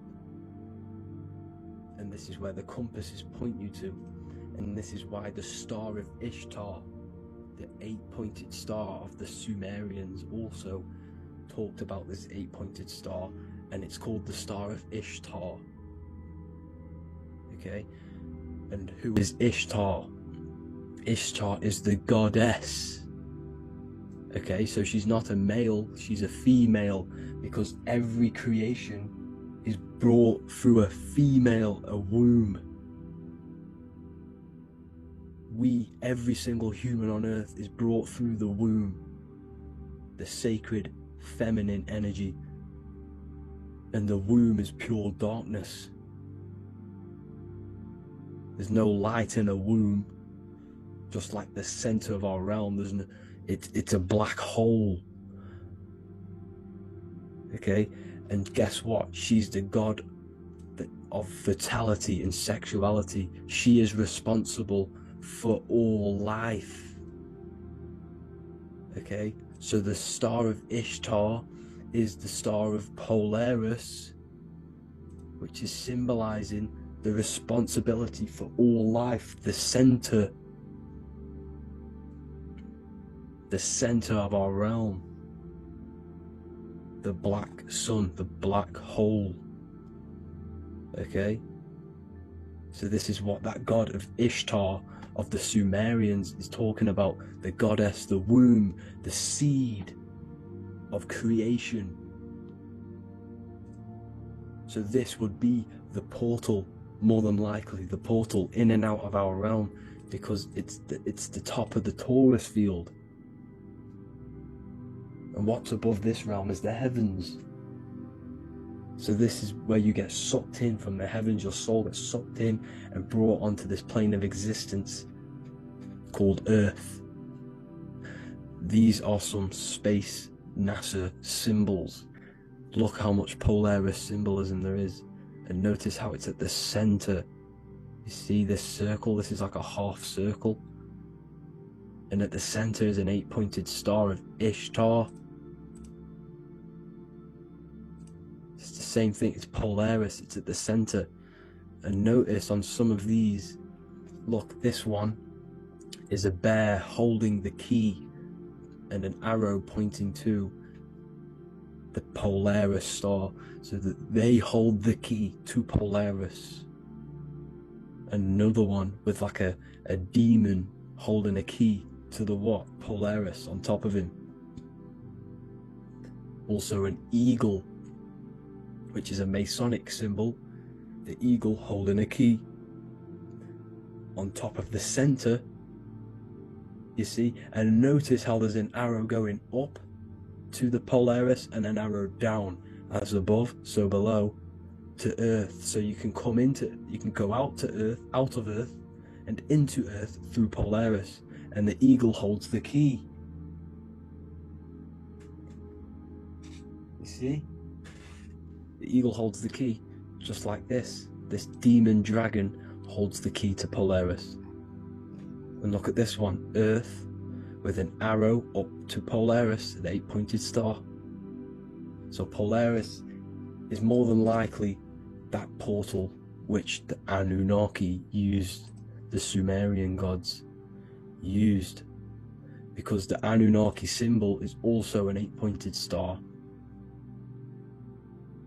Okay, and like I said, that center is the seed of creation. The center is the black hole. Okay, just like your pineal gland is at the center of your brain. The pineal gland is at the center of your brain, and that's what connects you to that spirit realm, to the source. That's it for this video, guys. Thank you all for tuning in. I hope you all learned something today. Please leave a like, a comment, and please subscribe to the channel for more content. God bless you all. Welcome to Revival of Wisdom. Welcome people, we're back with another video. Please make sure to hit that like button, subscribe, and turn on notifications to never miss a video. The Earth is a giant torus field consisting of a positive and a negative pole. The Sun being the cathode with positive charge and the moon being the anode with a negative charge. This is why the sun rules over the day, giving you lots of energy, and the moon taking your energy from you, making you go to sleep. Now, the plane that we live on is called the plane of inertia, and at the center of this plane of inertia is the North Pole. This is where the two electromagnetical energies meet. Now, this is where the most electromagnetic energy is stored. This is why all compasses will point north, because it's the most magnetic place in this reality. So the sun and the moon is spinning around this center point, which is stirring the ether of this reality and making everything move in circles, meaning this is a cycle. Everything's recycling itself. It's an organic simulation. The ancients also knew about this sacred land at the center of this reality, known as the North Pole. As you can see on this map from the 1500s of the North Pole, you can see 4 islands around this center black rock. Ancient civilizations like the Mayans, the Buddhists, and ancient Chinese also depict these 4 islands. The endless symbology of these sacred lands at the center has been going on for thousands of years. These sort of secrets are now kept by the elites, but as always they have to show the truth in plain sight, and this is what they are doing with the Windows symbol and also the Wizard of Oz. Now in the Wizard of Oz, as you can see, there's something called Munchkin Land. Munchkins are these unusually short people. Then on the ancient 1500s map it says Pygmy, and then the Pygmy people in mythology are also these unusually short people. Just like Santa and his elves, they come from the North Pole, and elves are these unusually short people. These stories that we are told about Santa and Munchkins are putting truth in plain sight about this sacred land. This sacred land at the center of the earth is where the aurora borealis comes from and is being emitted from this black hole in the center, also known as the black sun. The aurora borealis is the earth's aura, hence why it has the word aura inside of it. It is the life-giving essence to all life within this realm. As this dualistic reality we live in consists of both physical and spiritual, the black sun is like our sun for the spirit. It's our spiritual umbilical cord, connecting us to the spirit realm. And the rising sun is the opposite. It's our sun for our physical 666 carbon suits, known as our human body, our physical aspect. As it states in the 40,000-year-old emerald tablets, deep in Earth's heart lies the flower, the source of the spirit. The flower of life is as thine own place of spirit, and streams through the earth as thine flows through thy form, giving off life to the earth and its children.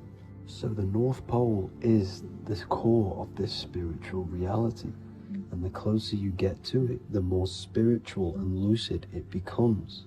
So the elites have covered this up in order for us to forget the true nature of this reality.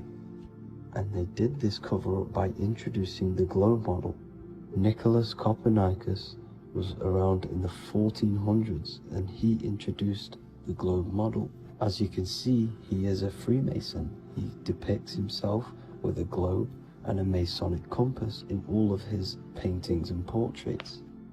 Galileo was also a Freemason, as you could see in all of his portraits with a globe and a Masonic compass. He was also a massive part of introducing the globe model after Nicholas Copernicus. So yes, the globe model was a spiritual and political move to gain more control over the masses.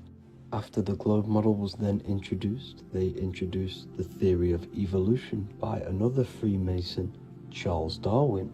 See how these two theories go hand in hand? They both degrade humanity, and they make you confused of where we actually came from. By hiding the true form of this divine creation and hiding the true power of each and every one of us, they maintain control over the masses. Now this is order out of chaos, known to be the 33rd degree slogan of Freemasonry.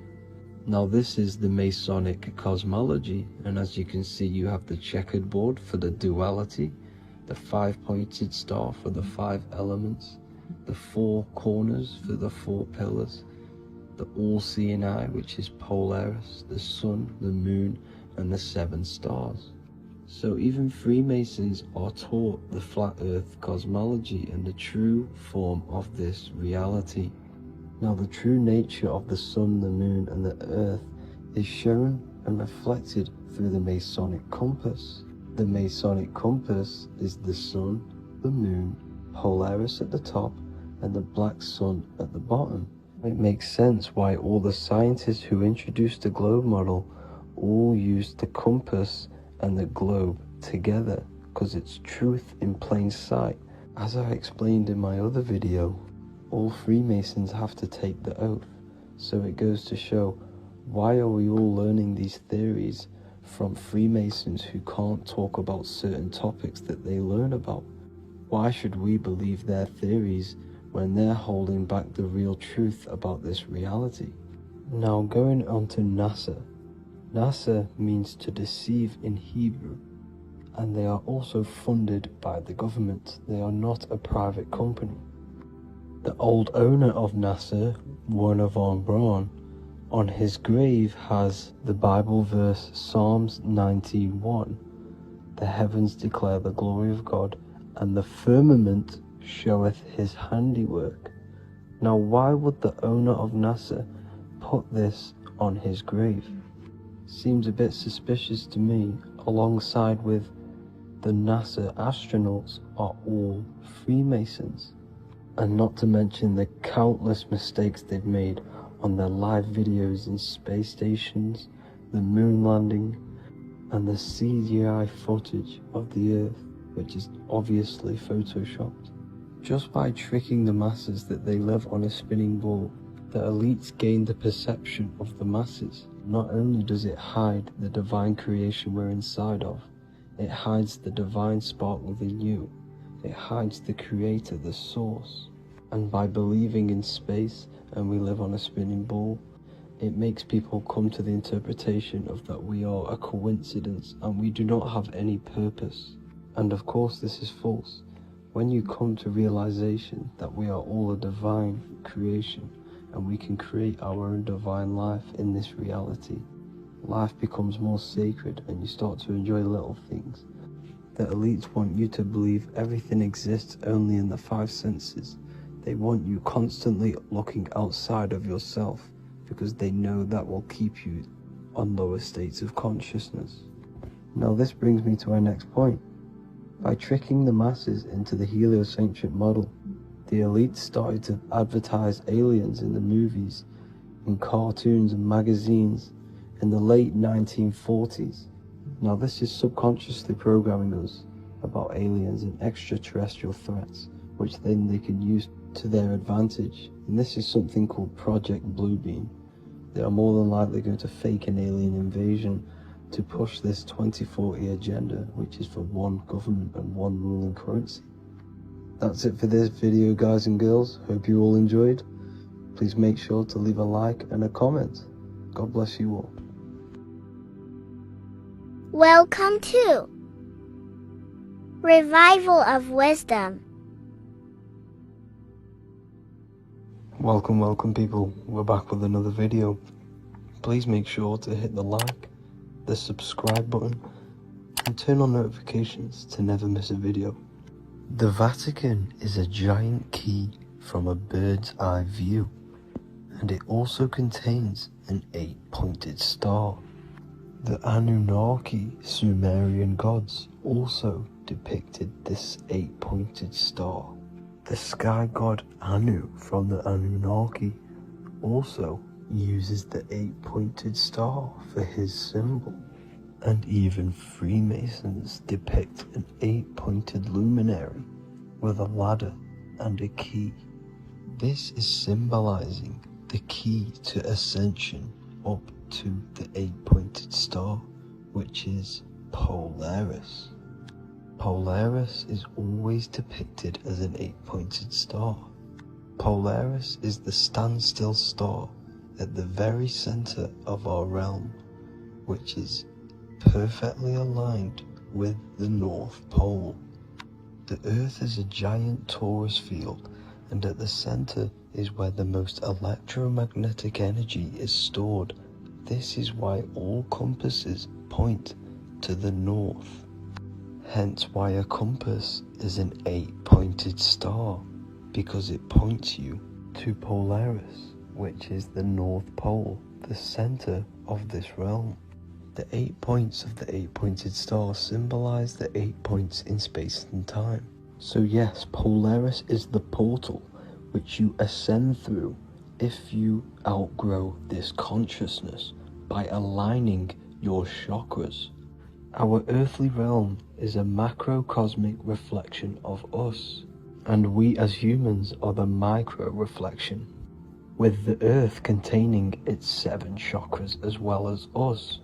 The North Pole is the 7th chakra, which is the crown chakra.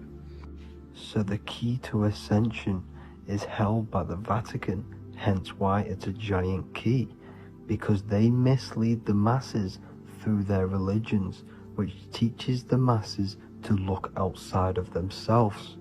As stated in the 20,000-year-old emerald tablets written by the Egyptian god Thoth. On Earth, man is in bondage, bound by space and time to the Earth plane.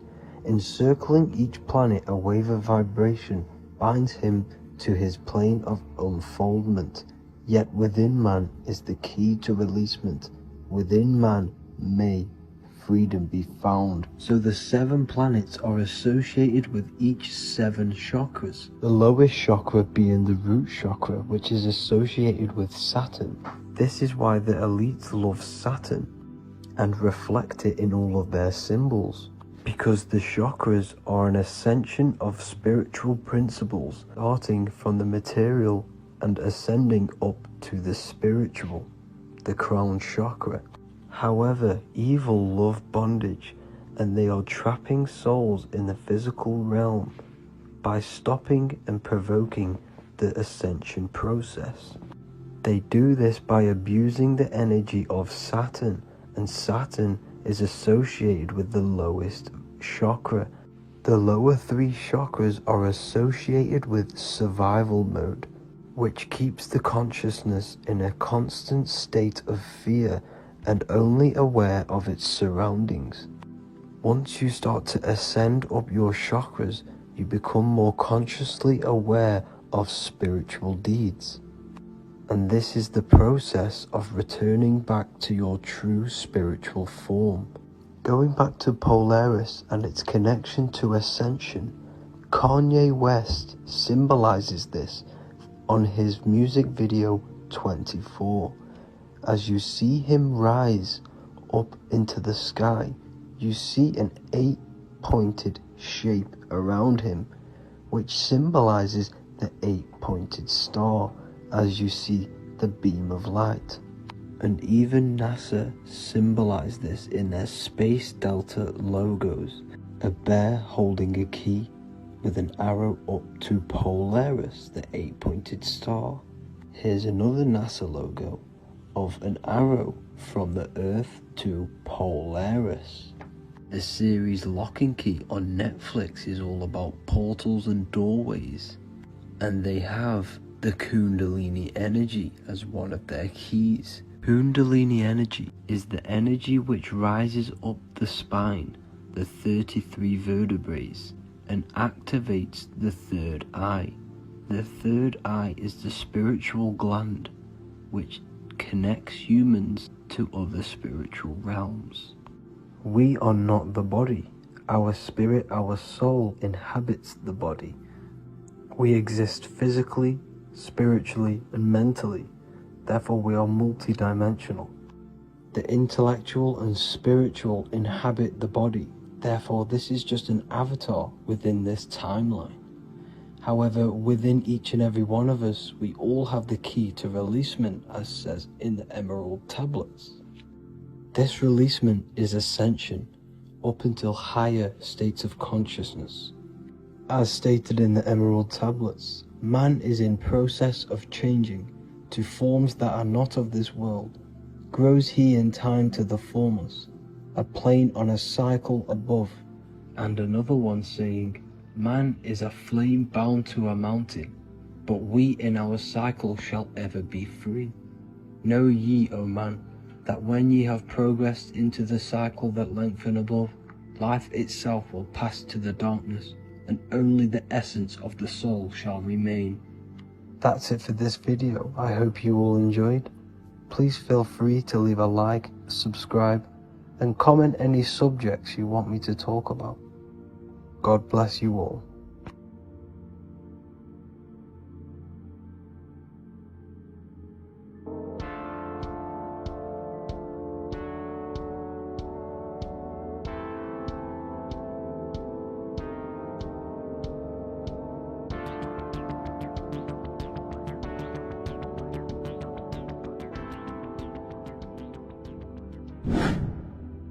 Hello and welcome to another video, people. Before we start, please like, comment and subscribe if you wish to see more content. Today we're going to be talking about the mental universe and how everything is mental. This is the #1 law on the Kabbalion. If you've never read that book, it's called The Kabbalion.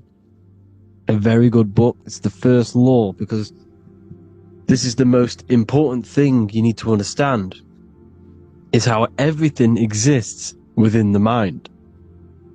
Behind every single one of these eyes is the same consciousness expressed in different bodies. The mind is what gives perception to what you're experiencing. Behind every single one of these eyes is the exact same consciousness, but the brain that they inhabit is giving them a different perception, a different being, a different body. Now, this is the difference between humans and animals.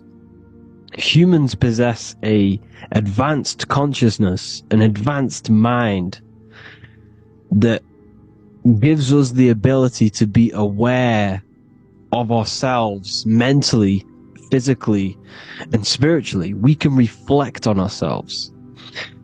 When a dog looks in the mirror or an animal looks in the mirror, it doesn't know what it's looking at. It doesn't realize it has a consciousness.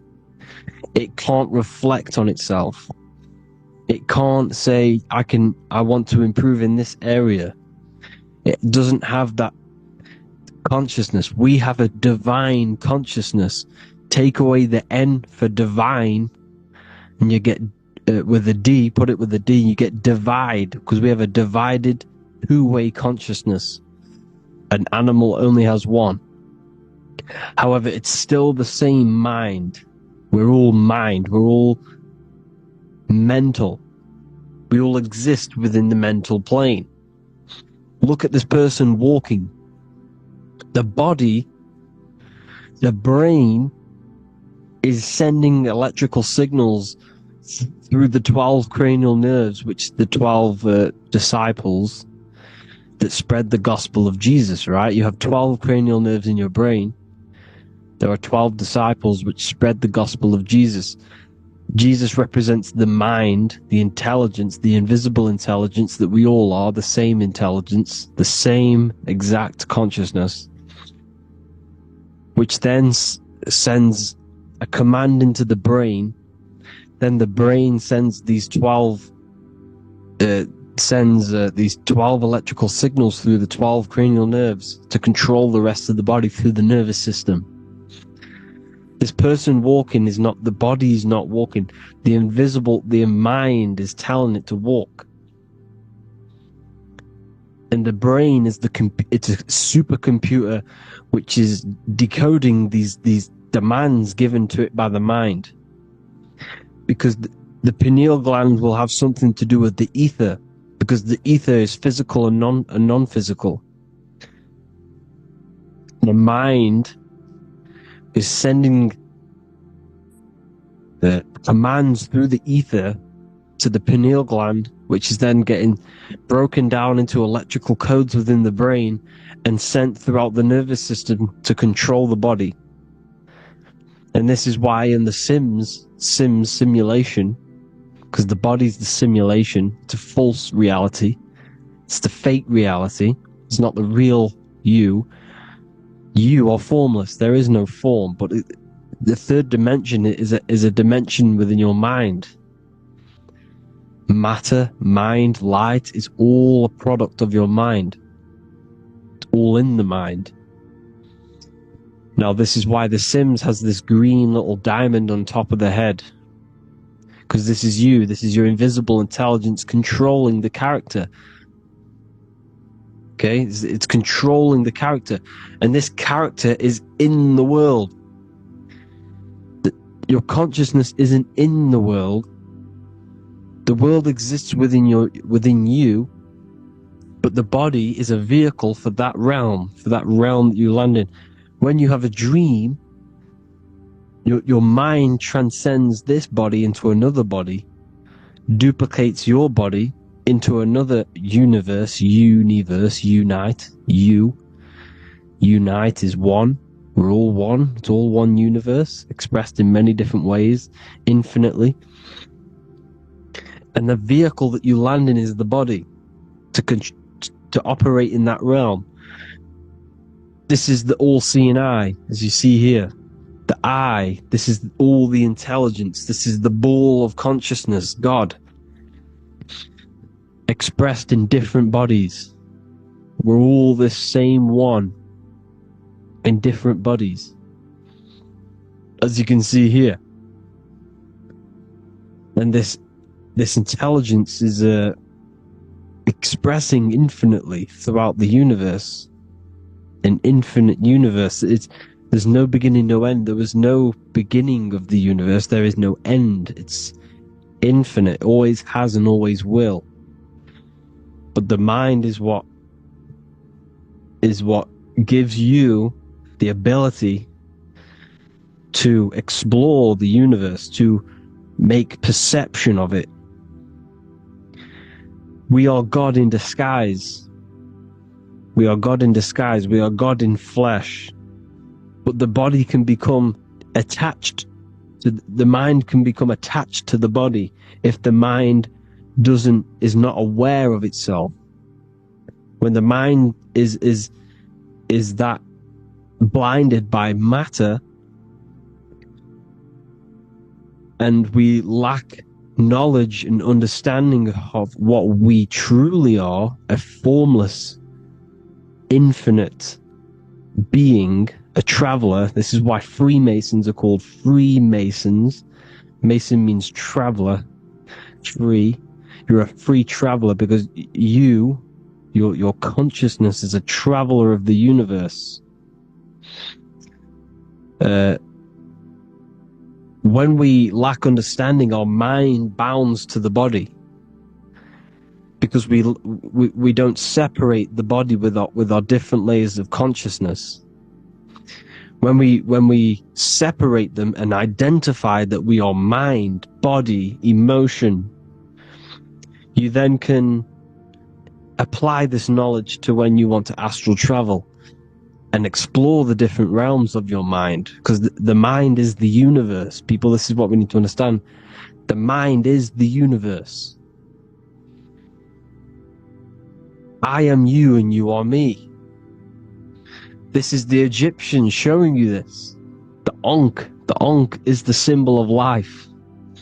This is the one ball of consciousness, mind, giving it the Ankh life to all the different life forms. The cows, the birds, the snakes, and the big Ankh given to the humans, because the humans are the most intelligent. We have the most advanced consciousness. We have the most advanced consciousness. This is why the one is giving a big Ankh to the humans here. Here you see it again. This is not the sun. This is also showing, Ankh giving out its life to all things infinitely. And this is the Most High.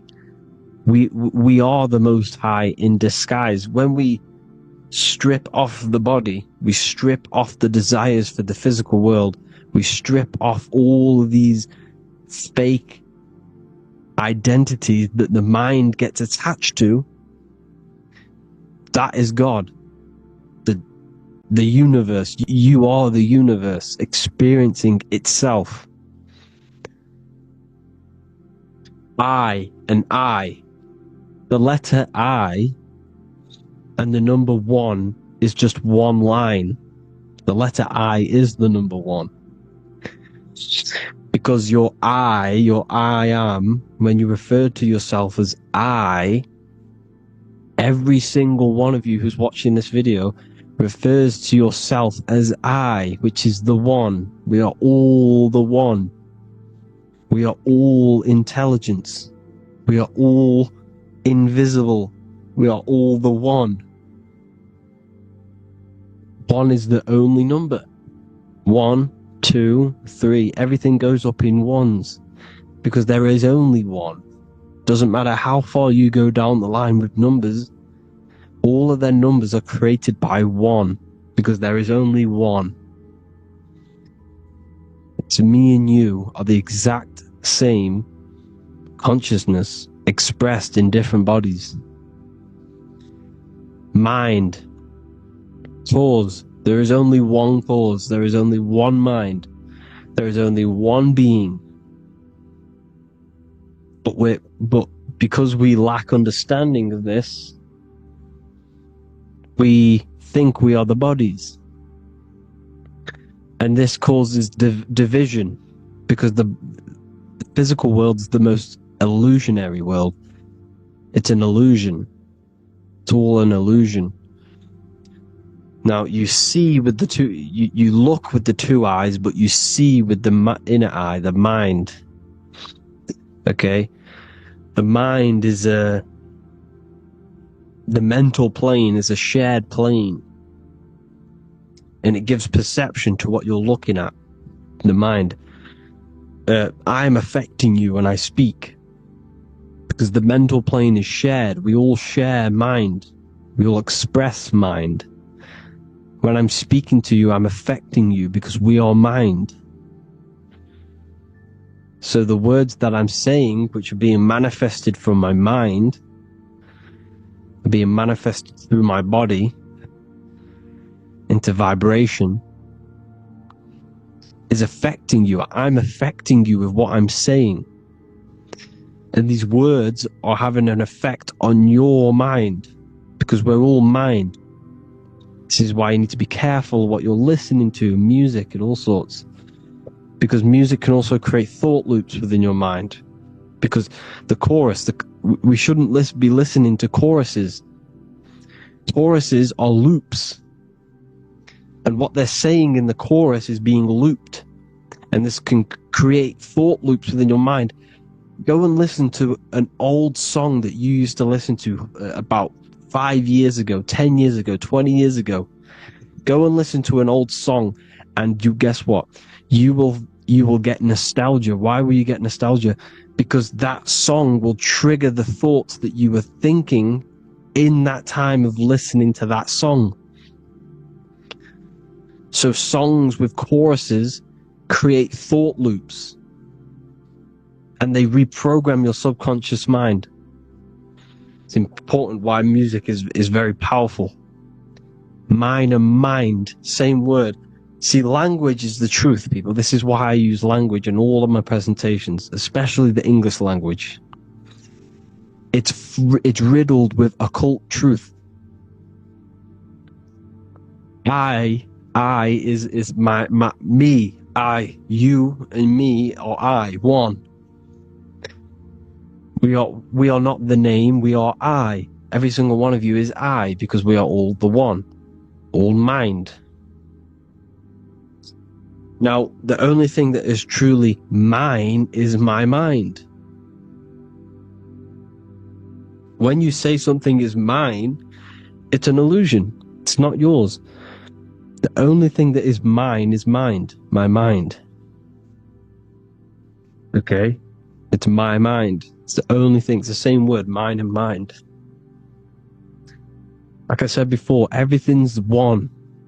Hot and cold is different degrees of the same thing, of the one substance, of degrees. The 7 colors are different frequencies of the one white light. Everything is one. There is only one. We are all one. Everything is one. Hot, cold, day, night. It's the same degree of one, which is mind. The mind's perception is what's giving it, labeling it hot or cold. The mind's perception of colors is what is giving it red or purple, hot or cold. There is only mind. The mind gives things perception. There is only one, that is mind. The conscious and the subconscious mind. The male and the female, these are married.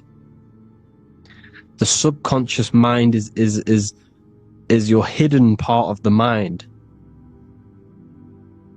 Okay, it's hidden. You can access it through different meditations and Reiki teachings and dreams or manifestations of your subconscious. This is how you know mind and matter are one, because your mind creates matter in dreams. Your subconscious manifests everything in a dream, in the astral realms. The conscious is what you're conscious of, what you're consciously thinking of. So me, I am conscious that I am speaking into this mic and creating this video. My subconscious mind is the hidden part of the mind, which is speaking to my heart, telling it to beat.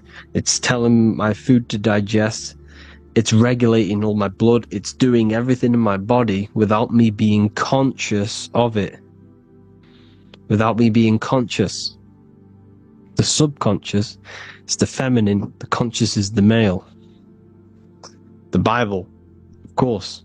Proverbs 12:4. Helpful, not helpful, an excellent wife is the crown of her husband, but she who brings shame is like rottenness in his bones.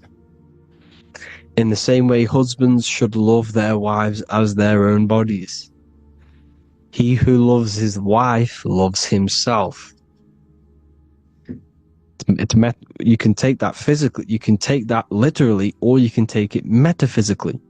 See, the Bible's written in such a way where you can take it as your level of realization. He who loves his wife loves himself.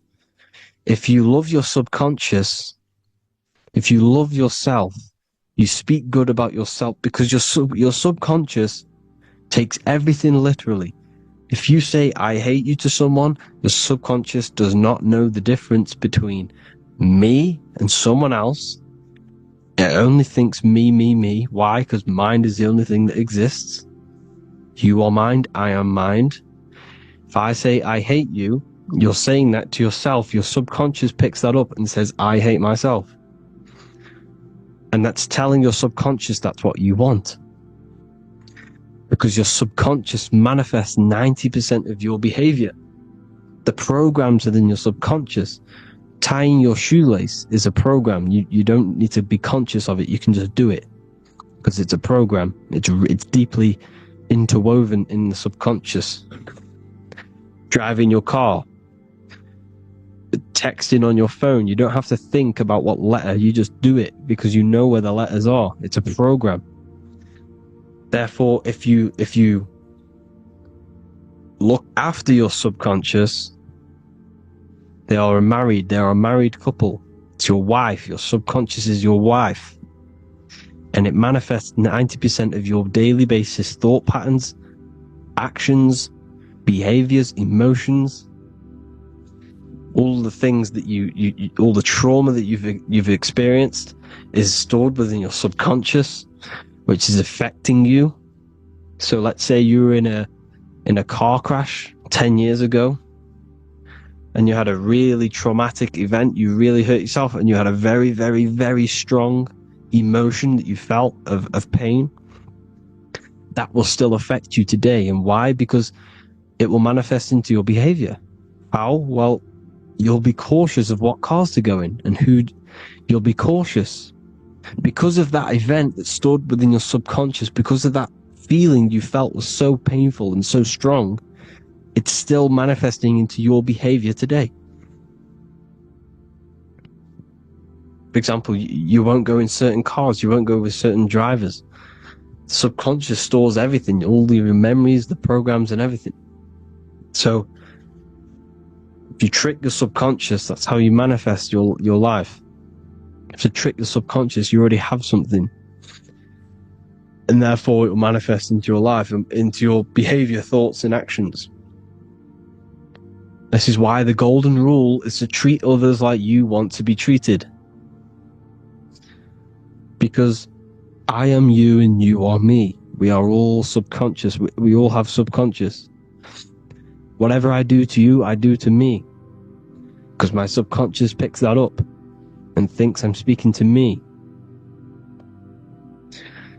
Mind is very powerful. Whatever I do to you, I do to me. Treat others like you want to be treated. The golden rule. That is the only rule we need in this realm, in the universe.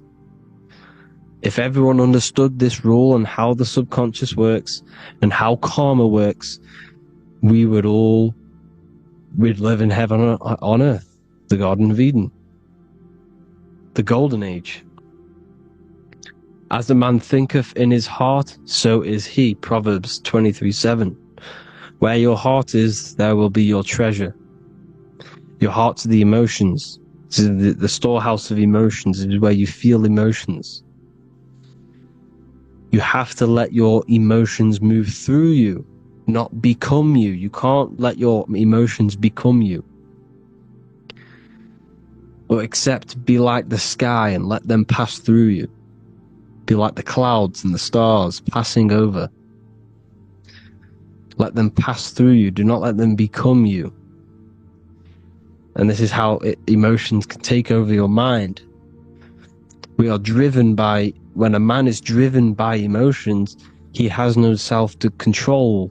You must control the mind, because the mind can be corrupted. Because your thoughts are electrical in the brain. Your thoughts come from the mental plane. So how the mind works is that you place your attentions on something in the mind, and infinite information just flows in. Think about it. When you think of a certain topic, as soon as you think of that topic, information comes flying into your mind. Different ideas, ping, ping, ping. It's all connected. This is why we call it a mindset. Because your mind sets itself to frequencies. And when we think of something, we tap into that frequency, and just the universe, the mind, the mental plane just flows in information based on that frequency and that thought. The universe is just information. All of the information out there, nothing is new. It's all there. You just have to tap into it. You can tap into these different thoughts, and it's all there. Everything already exists within the mental plane. You don't think anything, you receive thoughts. We all share the mental plane. We affect each other. I'm affecting you. Speaking, listening to me is affecting your mental plane, your mind. The physical plane is the lowest plane. It's the world of effect. Everything you see in the physical plane is the effect of mind. Like I said, the person walking is the effect of their mind telling the body to walk. The physical plane is the lowest dimension of your mind. Mother Earth, we are in a mother. We're in the womb still. The Earth is feminine. It looks after you. It provides you with food for free. It grows on trees, with water. It's Mother Earth. It's the womb. The dome above your head is your mother's belly. Okay? Is your mother's belly. You're in the womb still. You're forever in the womb because your mind's constantly expanding. Because when the baby's mind figures out that there is a reality outside of its mother, starts to hear the people on outside of its mother, what does it do? It figures a way out of the mother, and it becomes born again in the water, in a hospital, into the other world. It's the same with our minds. When our minds figure out there is other worlds beyond this physical, we explore them. The astral plane, for example. You figure a way out of the body. Because when you're the firmament, look at the word firmament, meant at the end. Firm is firm, something strong, something like a rock is firm. If your mind is firm like a rock, you will be stuck under the firmament. So, for example, people who are very programmed and can't think outside the box, they have a firm mind and they'll be stuck under the firmament because your mind is the only thing that's keeping you under the firmament. It's the only thing. When you're doomed, doom is dome. This is the dome, which is your head. Your head is the dome. Above your head, above the earth is the dome, the ethereal barrier. But that's just an external manifestation of your head. You don't leave the earth, you leave your body to leave the earth, because your body is the earth. It's a dimension within your mind. So when you're doomed, you're domed. Your reality is your level of realization. You realize something, or when you have an idea, the mind, and the EYE or I, same thing, mind, it's all mind. Reality is your level of realization. You realize there's other worlds, that's your reality. Your perception's your reality. Mind in Latin is mens. Jesus was known as the fisher of men, which is the fisher of minds. He was fishing minds worthy of knowing the higher truth, the deeper occult knowledge. Jesus figured out that we are all God. And he got killed for it, because in that age they were trying to suppress this information. Jesus figured out he was God, because we are all God, every single one of you, and they killed him. Because we're all mind. We are not the body. We're the invisible intelligence, which is God. But you are not God if your mind is attached to this physical world, to the worldly pleasures. If you master your mind and travel the depths of your mind, that is God. Mental and men. Look at the word mental. It has men in it. Men in the Bible means mind. Here you see Masonic. The Masonic symbol with the eye, the mind. Looking over, everything is the one. Everything comes from the one. Look at all the lines coming off it, giving its life to all of the life forms. Down here, on the bottom, you have duality, black and white. Up here, you have singularity. One and the two. Unification and division. The lower self is divided into the left and the right. So the Bible even says, I forgot what verse it is, but it says, it's better to go through life with one eye than to have two and be cast into the fiery abyss of hell. I'm not sure what verse it is, but you can research it yourself. It's better to go through life with one eye, to be unified. unified consciousness, dimension. No brainer. No brainer. The language tells you the truth, people. Dimension. The dimensions are in your mind. Entertainment. Entertain the mind. Disappointment. It's all in the mind. Environment. The environment that you are in is a product of your mind. Within, rearranged spells high twin. Within is your mind, and your external world is mirrored from the decisions you make in your mind. Advertisement, commitment, it's all meant, it's all mind, everything is mind. Everything. So, this is important. The collective thoughts and collective beliefs. The collective, because we all share the mental plane. And because of this is why we are in a weakened state of consciousness at the moment. Because the collective thoughts and the collective minds overall are asleep. And they don't believe in anything. You see, everything is true within the mind. You think of something, it is there instantly. You think of a chair, it's there in your mind. You think of anything, it's there instantly. So everything's true within the mind. Anything can happen in the mind. Anything can happen on the physical plane if the collective consciousness, the collective minds, believe it to be true. This is why back in the days, in the ancient days, you look at all the old world stuff, you see all this crazy technology, and it's because as a collective, as humanity back then, they believed that they had much more open minds. Therefore, the things manifested in the physical world were a lot more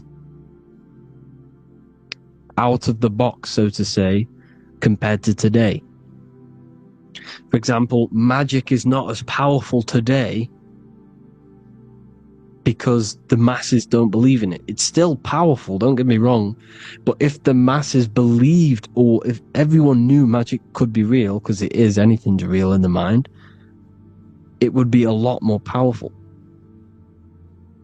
You see? So and what they're trying to do is create a hive mind worldwide. They're trying to make one religion, an external god. What happens when you worship something external? You give energy to it, because where attention goes, energy flows. Where your mind gives attention to, energy goes there.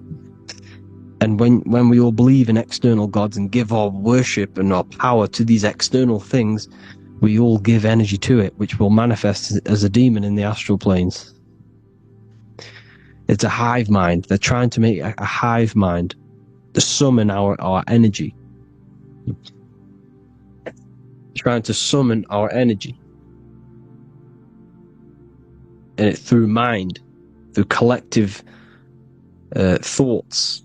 The hive mind. They want one religion, one government, one currency, one belief system. And that will create a hive mind, which will limit our consciousness, which will limit what we can do in the physical world. Because if everyone doesn't believe in certain things, it cannot happen, because it's all in mind. Mind is so powerful. I am you and you are me. I hope you all enjoyed this video, people. If you haven't already, join the Wisdom Academy. The Wisdom Academy, we have many occult lectures just like this one. Also, we have just launched Mindwave Hub. If you want genuine frequencies, genuine binaural beats, because the ones on YouTube, the ones on Spotify, Apple Music, they're all tuned to A440 Hertz, which shuts down the right hemisphere of the brain. If you want to gain access to your true consciousness, your mind, you need to balance the two hemispheres and balance the chakras. You can do that externally by listening to binaural beats. If you want true frequencies, true binaural beats to hemisync the chakras, hemisync the brain, to gain access to the different dimensions of your mind, well, you can gain access anyway, but it's going to help you if you're trying to learn this. Join Mindwave Hub. The link will be in the description. Listen to the binaural beats, meditate to them, listen to when you go to sleep. They'll massively benefit you. Thank you all, people. Hope you had an amazing, lesson. Hope you learned a lot. And please subscribe. God bless you all.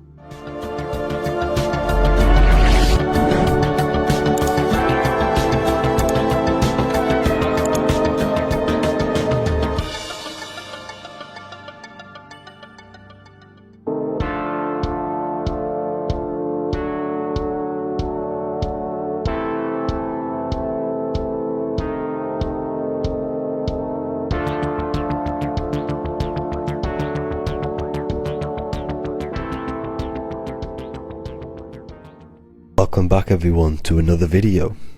Today we're going to cover everything that you need to know about the mind, starting with the two aspects of the mind, the conscious and the subconscious. The male aspect of your mind is the conscious. This is the 10% of your mind. The conscious part of your mind is only aware of everything around you, your vision, your sight, your smell, your taste, your hearing, and your current state of emotion and thought. Every thought that you consciously think about has an emotion directly attached to it. That emotion is then impressed onto the subconscious part of the mind. The subconscious part of the mind is the female aspect of your mind. It is also a whopping 90% of your mind. Subconscious mind is controlling all of the subconscious processes which happen within your body. For example, your subconscious mind is controlling your heartbeat, your digestion of food, and all of the things that you do not have to tell the body to do. It is the hidden part of our mind which is controlling all of the hidden things. The subconscious mind is like a recording supercomputer. Everything that you have experienced in your life is all recorded and stored within the subconscious mind. One of the most important things about your subconscious mind is that it stores your mental programs. Everything in the subconscious mind manifests into behavior and actions within the body. Your daily basis routine and habits are all mental programs within your subconscious mind. These mental programs are created by mainly two ways. One, repetition, and two, emotional impact. The repetition is fairly simple to understand. The more you do something, the more it impresses onto your subconscious mind and becomes a program. That program will then manifest into your behavior. However, with the emotional programs, they work a bit different. The stronger that you feel an emotion, the stronger it is impressed onto the subconscious mind. And then that emotion becomes a program. For example, you had a very traumatic moment happen when you were a young child. The emotion that you felt was so strong in that moment that it impressed into your subconscious mind so hard that you can recall that moment like it was yesterday. That traumatic event that happened to you when you were young will still manifest into your daily basis behavior even to this day. However, it manifests subconsciously. For example, if you were in a car crash, you will be wary to enter cars with certain people. All because of that traumatic emotion that you felt and impressed onto your subconscious mind. Another example of the subconscious manifesting into our behavior is posting on Instagram. Most of the time, the reason why you post is because your subconscious mind is seeking gratification. So before you actually do something, question yourself and find out the root cause of why you are doing this. Another thing that you need to understand about the subconscious mind is that it takes everything you say and hear literally. So for example, if you go and say you are an idiot to someone, your subconscious mind will only pick up the word idiot. It only knows yourself. It doesn't know anyone else. You are casting a spell on yourself just by saying that to someone else. This is why the golden rule is to treat others like you'd like to be treated. Now, You can rewrite these programs which are already in your subconscious mind. However, it does take consistency. You have to change these programs which have been running for years. And by changing these programs, you change your behavior, because these programs manifest into your behavior. The best way to do this, personally, is to listen to affirmations first thing when you wake up in the morning, and do this for 10 minutes every single morning. Then at night time, you want to think and feel that you are becoming the reality that you desire. The more that you feel this reality, the more it will become a program and impress your subconscious mind. For example, you're trying to gain financial freedom. If you trick your subconscious mind into creating a program saying that you are financially free, this will manifest into your behavior. You will start doing more work. You will start looking for ways to make money. Your mind will be set on the frequency of money and financial freedom. Therefore, you will receive thoughts based around this program. If you take enough action, your life will dramatically change because of this program that you created in the mind. This is why we call it a mindset, because your mind is a frequency tuner which sets its frequency onto different thoughts, because thoughts are frequency. If you fill your mind with a specific frequency, you will gain thoughts and ideas based around that frequency. To create a stable mind, you need to master your emotions. You need to change your mindset. Everything that you experience is neutral. Based upon the mindset that you see it, you either give it a positive or negative charge. By understanding this deeply, you will then control your emotions. I hope you gained some wisdom and enjoyed this video. Please, if you can, leave a comment and a like, and subscribe to the channel if you like this content. Love and light to you all.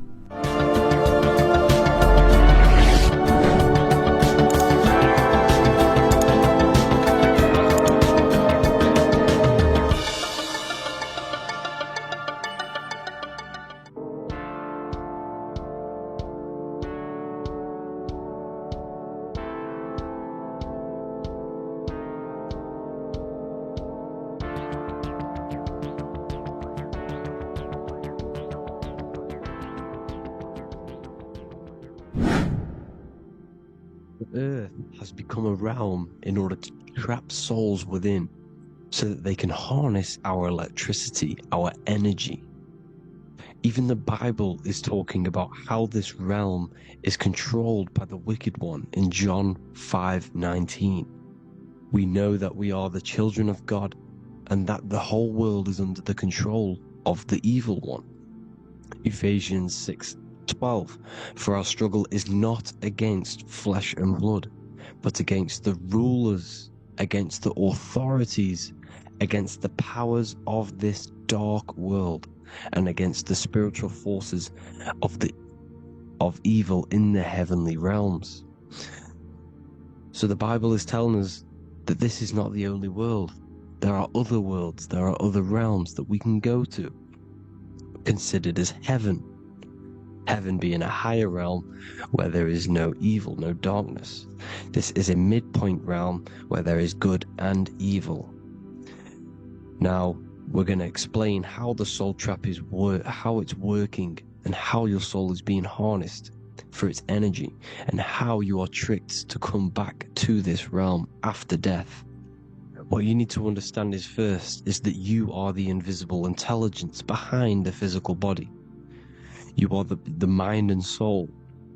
The soul is the true you, the good you. It is pure love, pure bliss, eternal, never dies. The mind can be corrupted though. The mind is the intelligence of the soul. It is invisible. It has no true form. The intelligence inhabits the brain. The brain is the computer to control the electrical machine called the nervous system, which is choice, program, and action. You are the invisible intelligence behind the body, and this will prove it even more. You do not even see into the external world. you are seeing a image produced by the brain, because the light is being sucked through the retinas of the eyes. The image is produced in the visual cortex at the back of the brain. What does this mean? This means that we are the consciousness in the center of the brain, in the pineal gland, that is experiencing the program being ran by the central nervous system in the brain. This is the sigil of Lucifer. Lucifer in Latin is Lucy. Lucy is light in Latin. Lucifer is known as the light bearer. This is how the eyes work, people. It's not a demon or a devil. The sigil for Lucifer is how the eyes work, and how the left eye is controlled by the right brain, the right eye is controlled by the left brain. There is a crossover. It's the same with the body. The left side of the body is controlled by the right brain, the right side of the body is controlled by the left brain. There's a crossover with our hemispheres in the brain. Now, this empty chamber in the center of the brain is where this universal cosmic intelligence is hell, known as the most holy place in the Bible, the throne of God. Okay? This is above the 33 vertebrae on the spine.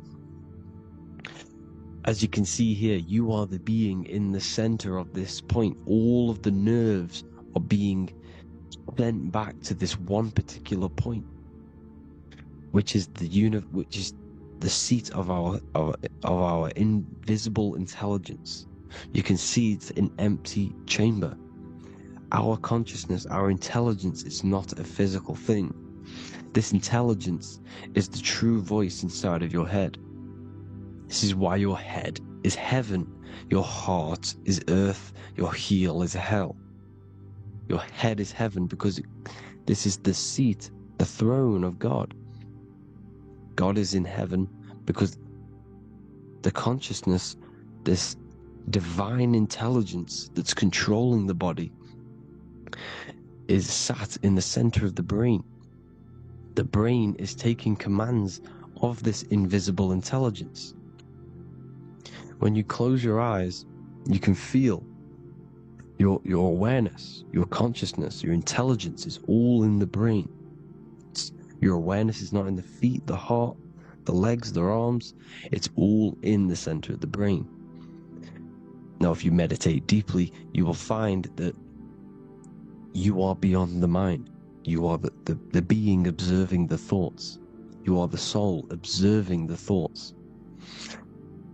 Now, with this being said, you are the consciousness experiencing the program being ran by the central nervous system in the brain, because you're not seeing into the external world. It's an image, it's a simulated image produced by the brain and the central nervous system. You do not experience the external world, you do not feel the external world, you feel electrical impulses on your nervous system. Your nervous system is decoding what you are feeling. So the only thing that you truly feel is the electrical impulses on your nervous system. This is why the nervous system is the tree of knowledge of good and evil, because it gives your invisible intelligence, your mind, the knowledge of good and evil. It can detect good things, it can detect bad things. If it's hot, if it's warm, if I need to go, the nervous system is doing this. It is the tree of knowledge of good and evil. Okay? Now this universal intelligence is symbolized as the single eye. Okay? Matthew 18:9. It is better for you to enter life with one eye than to have two eyes and to be thrown into the fire of hell. What does this mean? It's symbolic, it's metaphorical, people. It is metaphoric. Your universal intelligence is the single eye, the one eye. It's the balance between the two poles, between the left and the right, the good and the evil. It knows the right thing to do all the time. This is our inner guide. The inner self is the inner guide. And when you are operating your life off duality, using your two eyes, you'll be thrown into the fire of hell, lower states of consciousness, because you're split. You need to live in oneness, even, balance. Matthew 6:22, the light of the body is the eye. The light of the whole body is the eye. You are a light being. Human. Hue means an attribute of a color. Man is the word manifested. We are light manifested into physical form. Depending on your vibration is depending on what color that you are vibrating on, which is a hue, a human.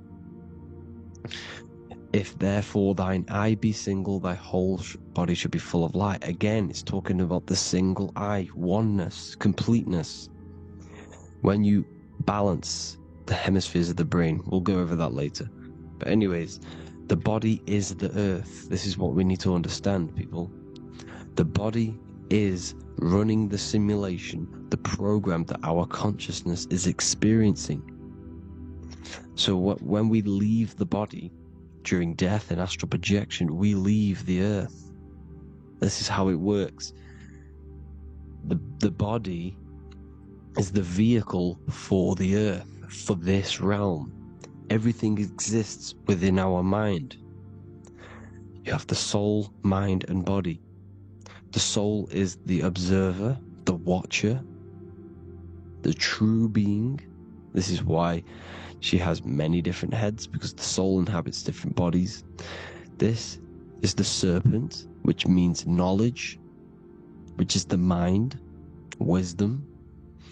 And this is the body, soul, mind, and body, Brahma, Vishnu, Shiva. The mind is the bridge between the soul and the body. So what do I mean? When you astral project, you are using your mind to project your awareness, your observing consciousness outside of the physical body. The mind is the projector, projecting consciousness. By using your mind, you can project your consciousness outside of the body, which is known as the astral realms, which is known as walking on water. Jesus was never walking on physical water, people. It's metaphorical for leaving the physical body. The water is the ether, which is the veil between the physical and the astral realm. It's a fluid substance. It's on either side. It's physical and astral. The ether is the fifth element that they hide from us. Why? Because they're trapping you in the physical. They are hiding all of these realms. Etheric, astral, and mental. People think their mind is their brain. It's two separate dimensions. These are completely different dimensions. The mind is way more intelligent. The mind is formless. There is no form to the mind. You can think anything you want. You can manifest anything you want within your mind. It is not a physical object. The physical realm is being controlled by the mind. Everything's being controlled by the mind. Everything exists within the mind. This is why the Egyptian says the universe is mental. So when we project our consciousness outside of the physical, we go to the astral. The ether is the water that Jesus is walking on. This is the veil between the physical and the astral world. The word together has ether within it because it joins the two worlds together, together, the astral and the physical. The word either is ether because the ether is on either side, physical and astral, physical and spiritual, physical and non-physical. In the astral realm, the mind can manifest anything we want. We incarnate to restrict our minds. This is why Saturn, if you go and watch my video on Saturn, how Saturn is this simulation, okay? Our minds can manifest anything we want in the astral plane in the click of a finger. However, when we incarnate in matter, we now have to labor for our manifestations. This is why Saturn's known as the great teacher in astrology, because he teaches you a lesson. When your mind incarnates into matter, it's teaching your mind a lesson. the knowledge of good and evil. This is why the Bible says you shall be gods and know the knowledge of good and evil. When you incarnate here, you have to know the knowledge, you need to know the knowledge of good and evil to become a god. Okay? Now, the square is the physical plane, the triangle's the ethereal plane, the circle's the eternal plane. The circle has no beginning, no end, it's eternal. The physical plane is the square, it's limited. The square is limited. The cube is the geometric shape which gives rise to matter. Now, the term think outside the box has truth in plain sight. You have to think outside the box to project your consciousness, use your mind to project your consciousness outside of the box, the physical plane, into the astrals. The astral realm is the realm of the stars. Above us is the stars. Through the stars is the astral plane. This is why astral has the word star within it. The devil is the de-veil. When you sell your soul to the devil, quote unquote, it's metaphorical. The devil exists in the physical plane. It's the lowest state of consciousness. The de-veil, you de-veil yourself into the physical when you are the devil. The de-veil. The ethereal plane. Now, we all know what the famous symbol of the all-seeing eye, right? The all-seeing eye with the eye in the triangle. Look at the Masonic artwork showing you the triangle above in the sky. This is symbolizing the ethereal planes. The eye in the triangle symbolizes your invisible intelligence, your mind, which has the ability to see on either side. Because the triangle's the ethereal plane, the eye is your consciousness, your intelligence, and this intelligence has the ability to see in the physical plane and to see in the ethereal planes, in the astral planes. This is why it's above the earth, it's above the ground, because it can see here, it can see in the heavenly realms. Now, the stars are, well, this is known as heaven, the realms of the astral planes. This is some quotes from the Emerald Tablets of Thoth. Out of the darkness ye must rise upwards, one with the light and one with the stars. Man is in process of changing to forms that are not of this world. Grows he in time to the formless, a plane on the cycle above. So there's other worlds. The Bible's telling you there's other worlds, there's other realms. Know ye must become formless before ye are one with the light, the astral light above, which shining through the stars. Not of the earth are ye, earthy, but a child of the infinite cosmic light. You are the invisible intelligence controlling the physical body. The body's not you. It's the vehicle that your soul lands in when your mind projects your consciousness into that realm. Free from the body, I flashed through the night. Unlocked at last for me was the star space. Wow, that's powerful. The star space, the astral planes. This is what it's talking about. We are all a star. We descended from the astrals, which is the star. We are all a star. Look at the ancient paintings of Jesus' birth. It's the star beaming his consciousness down into the physical plane.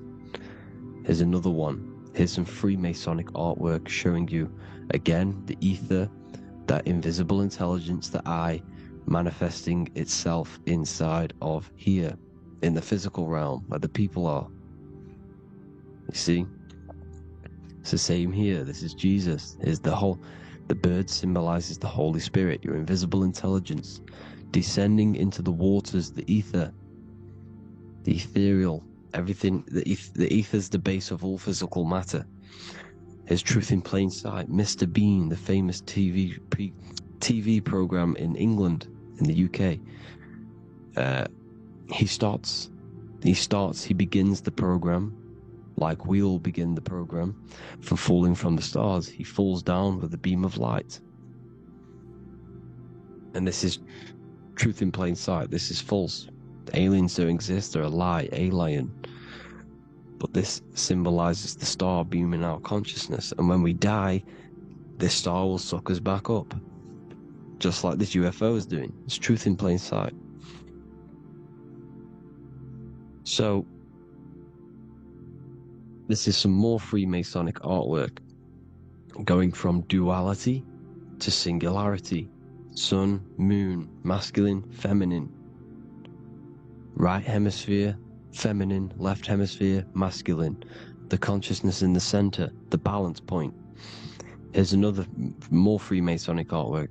The two pillars, left and right hemispheres, and the invisible intelligence between the left and right hemispheres. The light of the body. This is why light's coming off it.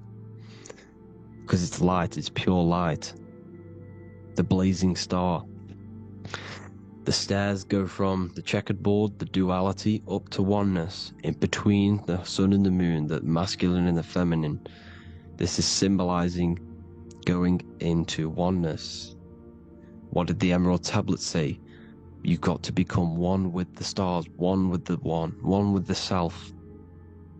Balancing the two hemispheres so that you can gain, because when the two hemispheres are balanced, you can gain a more deeper connection with your invisible intelligence. Same with the chakras. When the chakras, the 7 seals in the Bible, these are 7 seals because when you conquer the 7 chakras, when you balance the 7 chakras, you then gain a more deeper connection with your internal self. Because your mind is not filled, it's not being ran, it's not being dominated by these 7 deadly sins, the 7 seals, the 7 chakras. These are 7 energy centers which are concealing our true form. Balance makes us have a stronger connection with our true cosmic intelligence. Heaven is even. This is why Jesus is pointing at the heart. The even point is the heart. You got to balance the chakras and live from the heart, because the heart is the earth. You're in good and evil. The body manifests the lower and the higher self. The higher self is in the higher parts of the body. Wisdom, intuition, expression. The lower self is in the lower parts of the body. Sex, food, and power. This is how they are trapping your soul, people. Like I said, the mind is the bridge between the soul and the body.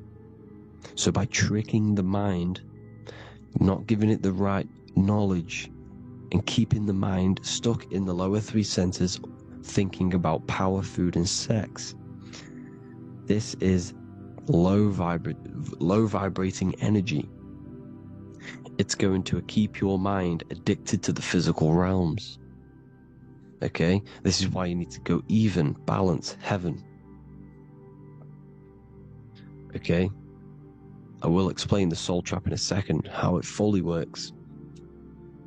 But I'm telling you all the science behind it so you can understand. When you are doomed, you are domed. This is the dome. The firmament, the firmament, the mind. Ment is mind, firm is firm. A firmament is doomed under the firmament. You must have a loose mind, an open mind to expand your consciousness beyond the stars, beyond the ethereal barrier. You have to vibrate higher than this world. Your consciousness must be expanded more than the physical plane. You need to learn how to astral project.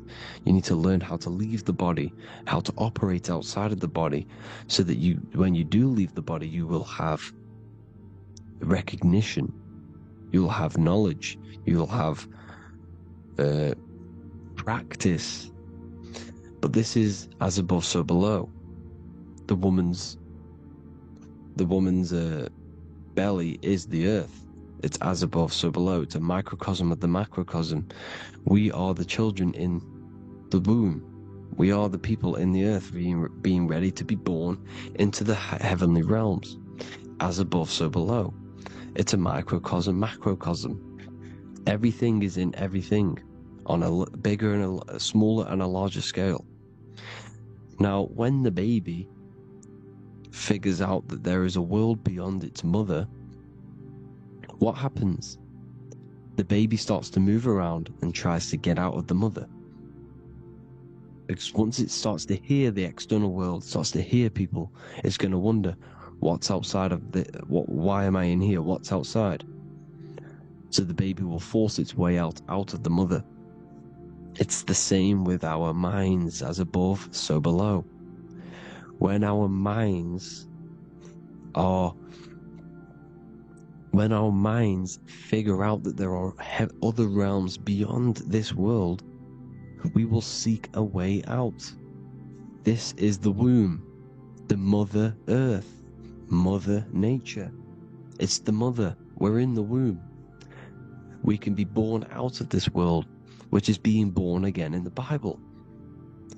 When you are doomed, you are domed under the dome, under the firmament, the firm mind. The firm mind will keep you under the firmament. Due to the law of polarity, there has to be other realms. There has to be.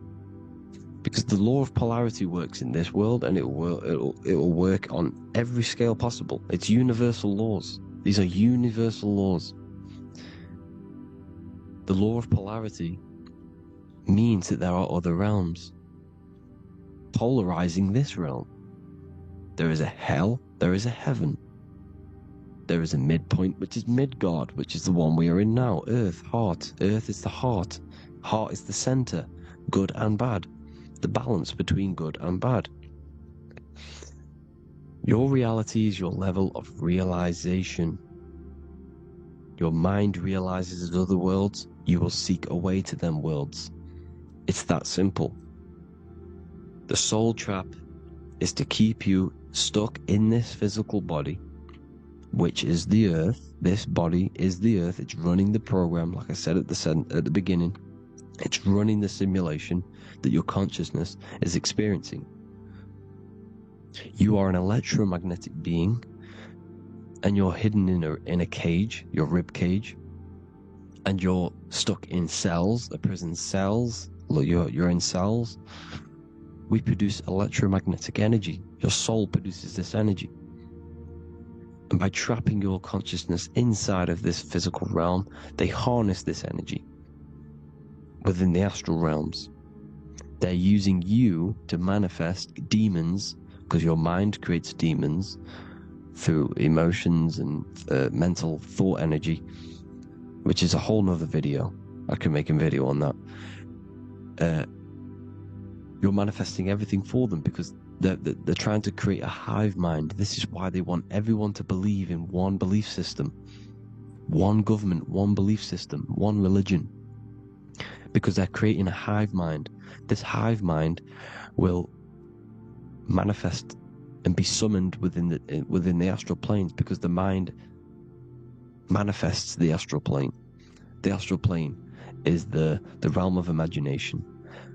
The mental plane is the realm of just thought alone. The etheric plane is the energy. The physical plane is the matter. So all of our minds together are manifesting these demons within these subconscious realms, the astral. Now,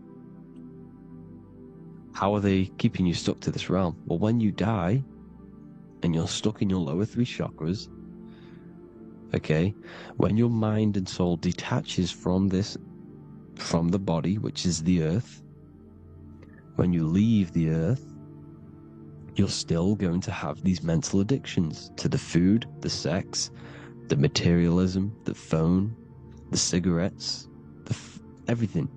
This is why they get you addicted to everything possible. The TikTok, the YouTube, they get you addicted to as many things possible.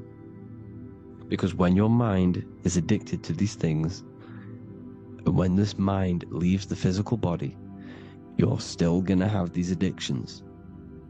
Okay? You're still gonna have these thoughts.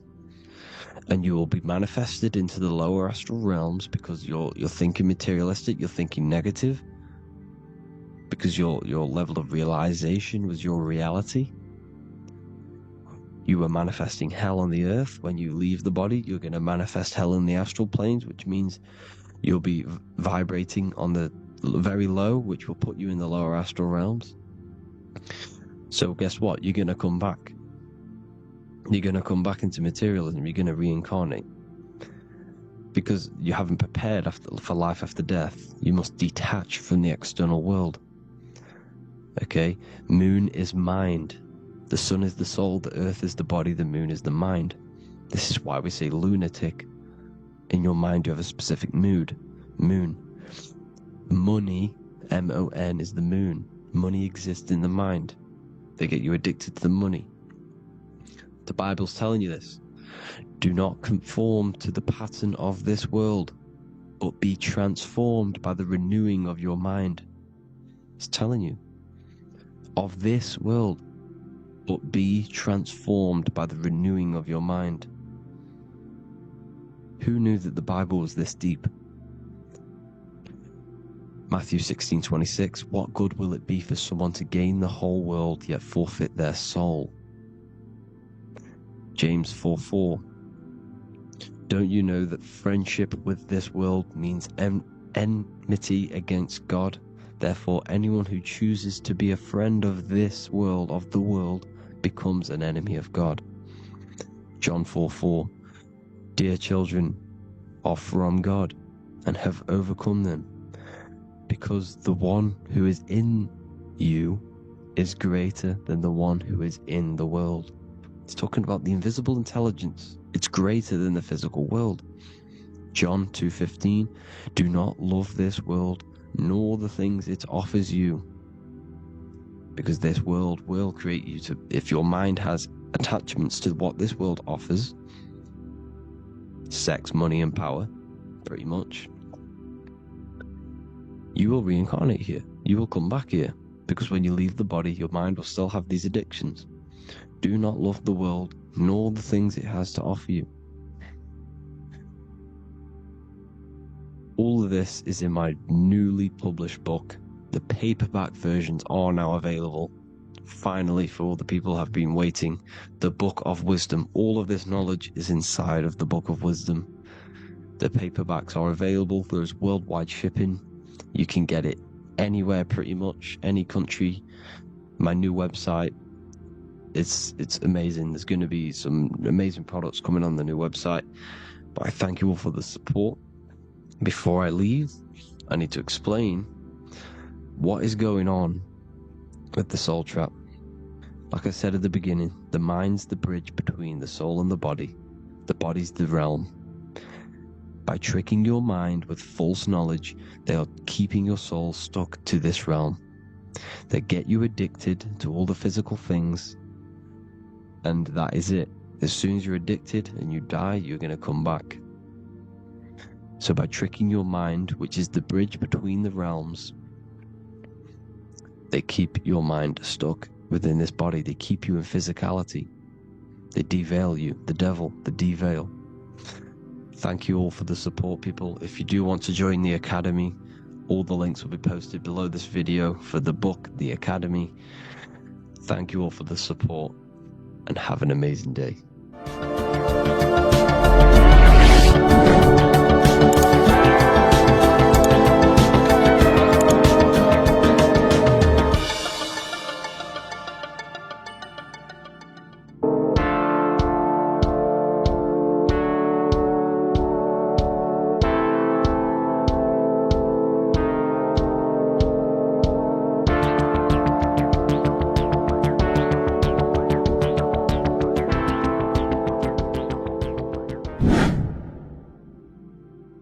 What is good, people? We're back with another video, and this is going to be talking about the connection between the micro and the macro. You know, you are the universe, everything is inside of you. So the first thing you need to understand is that the law of mentalism, we are a thought in the creator's mind, everything's being thought into existence. We have a spark of this mind, this same mind of the creator, and everything is a state of mind. Particles or atoms, whatever you want to call them, are a mental thing. They're a product of the mind. Everything's thought into existence. Thoughts influence everything. Thoughts are energetic effects which send out waves into the quantum field around you. And your consciousness is actually the universe experiencing itself, expressing itself. and viewing itself. So we are the creator, but viewing itself in separate bodies. And this is why they call the material world the world of illusions, because everything's separate here, but we all forget that we're not all one.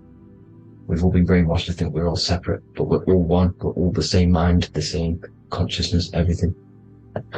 So everything's created out of toroidal fields. God created the toroidal field. That's the only thing that exists, because the atoms are toroidal fields, and it's the basis behind all creation. As you can see it in the owl's eyes, it creates the infinity symbol. And this was the apple. That apple is a toroidal field, and the toroidal field is made out of dielectricity, which is ether. Ether is black light, and this is counter space. This is another realm. This is what creates God to be omnipresent, to be everywhere at one place at all times. He is everywhere because ether is everywhere. Ether is infinite potential. It connects everything together, and that's what energy moves through. It moves through the ether, and that's black light. Everything is light, as it says in John 4:2. God is light. Everything's a vibrational state of light. So the torus field is made out of dielectricity, ether, black light, magnetism, which is white light, which is the center of the toroidal field. And magnetism radiates, it has no vibration. And then when white light splits, it turns into electricity, which is physical material, and that has a vibration. This is the Holy Trinity: the sun, the moon, Saturn. Saturn, the god of materialism. If you've watched my videos on Saturn, you know that Saturn is crystallizing everything into physical matter. And that's why his old name was El. The ancients called him El. And this is why we get El electricity. This is where El electricity comes from. Because El electricity is only a product of the physical world, which is redshift, blueshift, Adam and Eve. And this is what creates the redshift, blueshift is a product of magnetism. When magnetism, white light splits, and this gives us vibration. And this is what creates the toroidal field, which is the basis of all physical creation. The sine wave is created out of the magnetic wave and the electric wave. The electric wave is the blue wave, and the magnetic wave is the straight wave, which is radiation. This is vibration, frequency.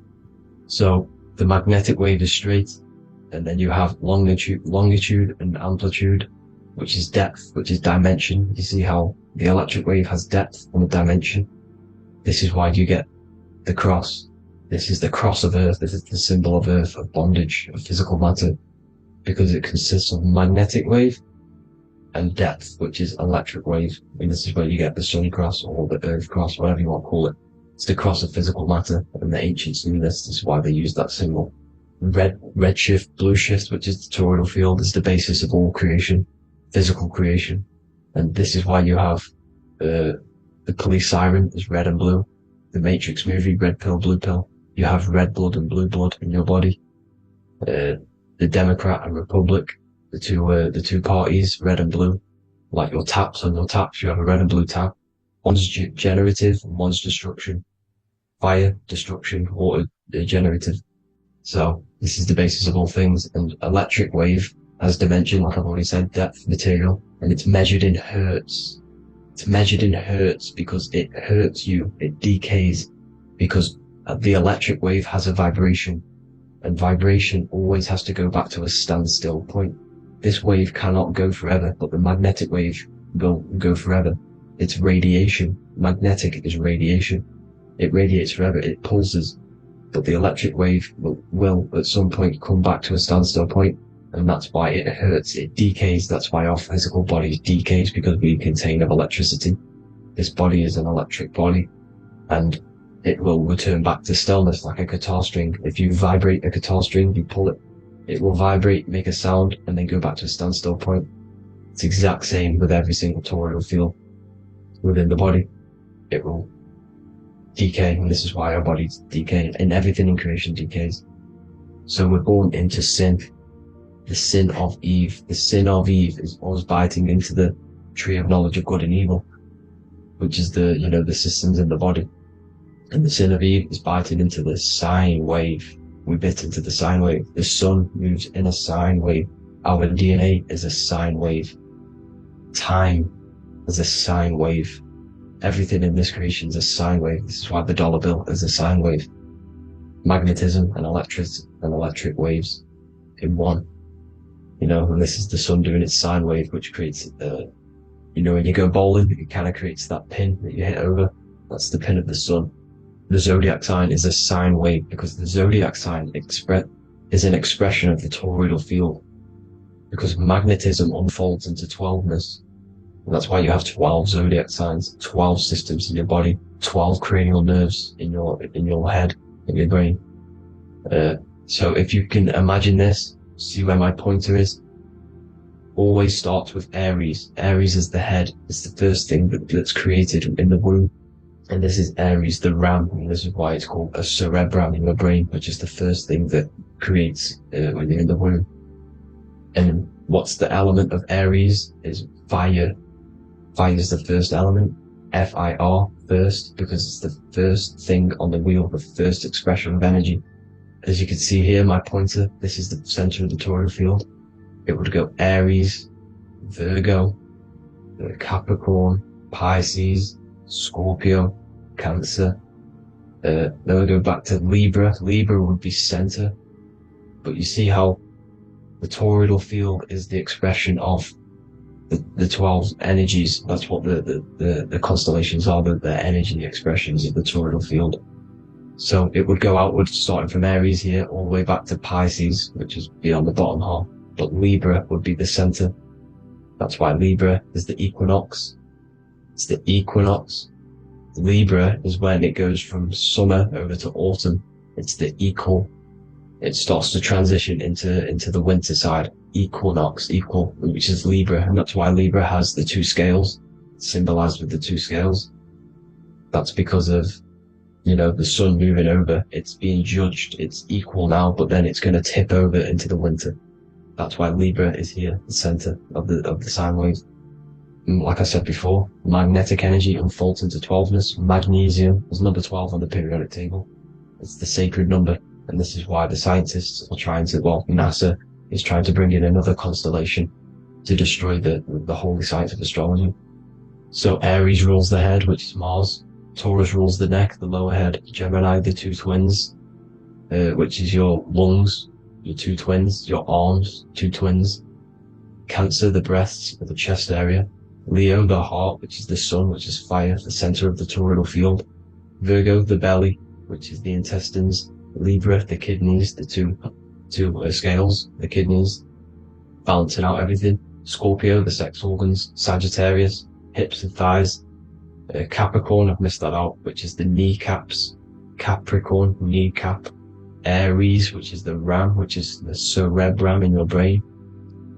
And then Aquarius, the calves and the ankles. And the Pisces, the two fish, the 2 feet. So everything corresponds, as you can see here. This is an ancient way of depicting it, of the folded human. And this is everything. Each constellation rules that part of the body, gives energy to that part of the body, makes you do certain things. So magnetic energy unfolds into 12ness, electricity unfolds into 7s. That's why when you get electric, the light spectrum that we see, it consists of 7 colors. Why we have 7 planets. The 7 planets give us our 7 metals and the 7 solfeggio scale frequencies. So the rotor, this is the rotor. And rotor is an anagram for Torah, the Torah, which is I think it's the Hebrew Bible. Don't quote me on that, but it's one of the holy books, which is the Torah, the Taurus. Everything goes back to the Taurus field because it's the basis of all creation. So the chief cornerstone, it says in the Bible that the builders rejected the chief cornerstone. The chief cornerstone, you are the builder. You decided to incarnate into the physical world, into the electric world, El, the world of El, Saturn. When you are created in the womb, it takes you 9 months for you to be created. So for example, if your parents, if you went into the womb here, it'd take you 9 months. So let's say you're born in Scorpio. So you'd go back 9 months, 1, 2, 3, 4, 5, 6, 7, 8, 9. You consist of all of these 9 energies because it takes 9 months or however long you took to be born. Some people are born earlier. You'd have to find out how many months you were in the womb for. But you consist of these 9 energies, and each constellation has a cell salt associated with it. And these cell salts are vital for your health. and your cells are the optimal health of your body. So the chief cornerstone that you rejected is these 3 cell salts, these 3 constellations. So you're mineral deficient in these 3 constellations. For example, fluoride, magnesium, phosphate, and potassium sulfate. So that's the chief cornerstone. And a cornerstone, people always get it rejected with the cornerstone. The cornerstone is not, it doesn't say the cornerstone in the Bible, it says the chief cornerstone. The cornerstone is a cornerstone of a building, but a chief cornerstone is the top of the pyramid. This is where we get the pyramid of the wheel. So you're mineral deficient in whatever 3 zodiac signs you're not. You were not in the womb ball. This is the chief cornerstone you rejected. So the human body is the micro. It is the universe in a physical form. It consists of everything in the universe. Just like your consciousness is the universe watching itself, experiencing itself. Your body is the whole universe. 12 systems in the body, 12 zodiac signs, 7 chakras are the 7 planets. The Holy Trinity of you is your Temple of Solomon, the soul and the mind, the sun and the moon. You know, everything is in you. You consist of everything, all the energies, everything. Heaven and hell. Heaven and hell is a mind state. It's a state of the mind. Head, H-E-A, which is heaven, and the heel, the bottom of your foot, is hell. And the bottom of your foot is the soul. So they're basically saying, well, it's wordplay. They're saying that your soul is in hell because, you know, with the elites being in control. So they call the bottom of your foot the soul, trying to say that you're in hell. The Christ is in you. And this Christ is Greek for what? Christos. And Christos is Greek for the oil. And this oil is produced in the cerebrum, the Aries, the ram, the cerebrum, pineal. It goes down the pineal, the pineal and the pituitary are underneath the cerebrum. It goes down the pingala and the ida. The pingala being the positive charge connected to the pineal gland, pin, and the ida connected to the pituitary. And this is the 2 serpents going down the spinal column. And this is why Jesus goes from Nazareth to Bethlehem, and then Joseph and Mary are waiting for Jesus in Nazareth. Joseph and Mary are the pineal and the pituitary gland waiting for Jesus to come back up the River Jordan, your spinal column. So this is the oil. This is the story of Santa as well. Santa comes from the North Pole. Why? Because the North Pole of the Earth is the center of the toroidal field, and the North Pole of you is your spinal column, which is the North Pole of the toroidal field. The North Pole, he comes from the North Pole. This is the North Pole. This is the South Pole of the toroidal field. Comes from the North Pole, which is your mind. And he goes down the chimney and then back up the chimney. This is the chimney. And he drops off the present, which is the Christos, the oil. And this is why Jesus is crucified at 33, because he crosses over the vagus nerve at the top of your spine. When this oil comes back up the 33 vertebrae, these are your vertebrae here. When it goes up the 33 vertebrae, it gets crucified at 33 because it crosses the vagus nerve, and he's crucified on a cross at 33. This is the story behind Jesus and Santa. The Ark of the Covenant in the Bible is the 2 hemispheres which cover the vital parts of your mind, the brain side, which is the cerebrum, the pineal, the pituitary, etc. So the 2 hemispheres are the 2 angels, the Ark of the Covenant. This is the Ark of the Covenant covering the 2 vital parts of your brain. So these are the optic thalamus is another part, and it protects the Christ oil, which is inside at the center of the brain. See, the Bible is all a massive metaphor about yourself, because you are the universe. You are a microcosm of the universe. Your consciousness has experienced itself, and the universe experiencing, and your body is the whole universe.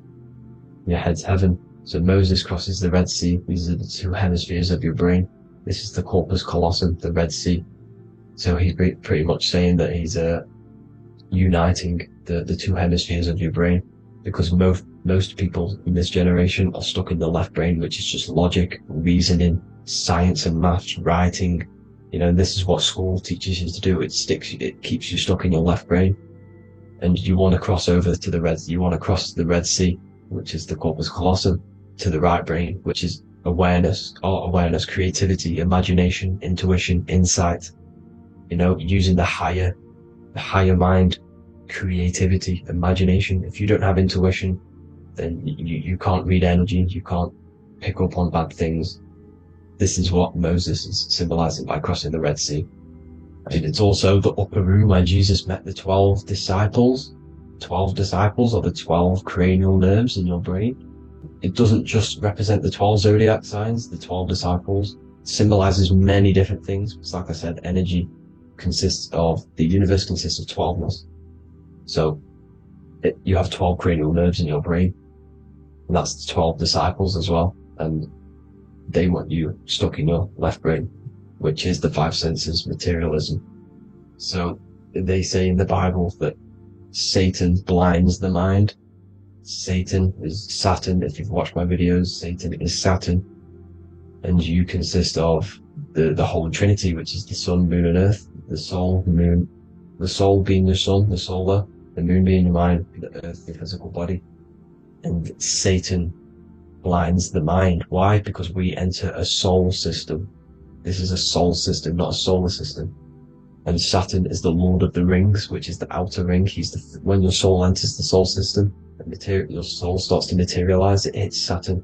Why? Because Saturn starts to materialize you. You take on the 7 virtues, which are the 7 planets, which are your 7 chakras. And to get out of this soul system, you must get out of your lower nature, your animal nature, which is lust, desire, greed. You know, the number of the beast, 666, which is Saturn, Satan. So you enter the soul system, you take on the 7 energies, which you turn into physical matter. And this is your descension from heaven to what you say hell. And then you must raise back up from matter to spirit. They say Satan blinds the mind. Why? Because your mind gets materialized. Your soul and mind get materialized. And when you get materialized, it's an intense experience. You lose the divinity within you. You forget the divinity. So Satan, which is the first planet, the first energy you take on, the material body, he blinds the mind. He makes you forget everything, your divinity. Then you must remember, ascend up Jacob's ladder, the 33 vertebrae, to heaven. And this is a microcosm of the macro, because you will ascend back up to heaven if you do this, when you leave your physical body, when your body decays. So when it talks about in the Bible, completely destroy them, the Hittites, the Amorites, the Canaanites, all the ites, this is what God says to the Israelites. It says completely destroy them. It's basically symbolizing saying destroy your lower nature. The Canaanites, cannibals. We're under a Canaanite system now, which is cannibalism. And this is flesh eating, lust, greed, all the demonic stuff, all the lower vibrational stuff. You know, the lower nature, eating, sex, and survival, the lower 3 chakras. You must get out of these lower 3 chakras and return back to spirit, which is heaven, which is spirit, love, being holy, being truthful, being passionate, going back to Satan blinding the mind. All of the planets are made out of these 3 symbols. Satan blinds the mind, and that's why Satan's symbol, this is the symbol for Saturn, Satan, this symbol of Saturn is the cross, which is physical matter, the earth, over the moon is your mind. So the Saturn symbol saying matter over mind, he blinds the mind, Satan blinds the mind once you enter the soul system. And you must remember, in the Bible it talks about the Genesis, which is Eve, the sin of Eve, which is biting of the tree of knowledge, with the serpent which wraps around the tree. It says the serpent placed himself on the tree. Well, the serpent is the spinal column. It's the serpent telling you eat from the tree of knowledge of good and evil, which is your nervous system. And eating from the tree of knowledge of good and evil is doing bad things. For example, over-sexualized, overeating, eating the wrong food. That's eating from your nervous system. It's decaying you, and it's preventing you from achieving the God self, the God consciousness. This is the symbolism of, you know, the tree on the serpent, telling you to eat from the left brain, with the left brain being the sinister. Sinister is Latin for left. That's sin. Sin is left.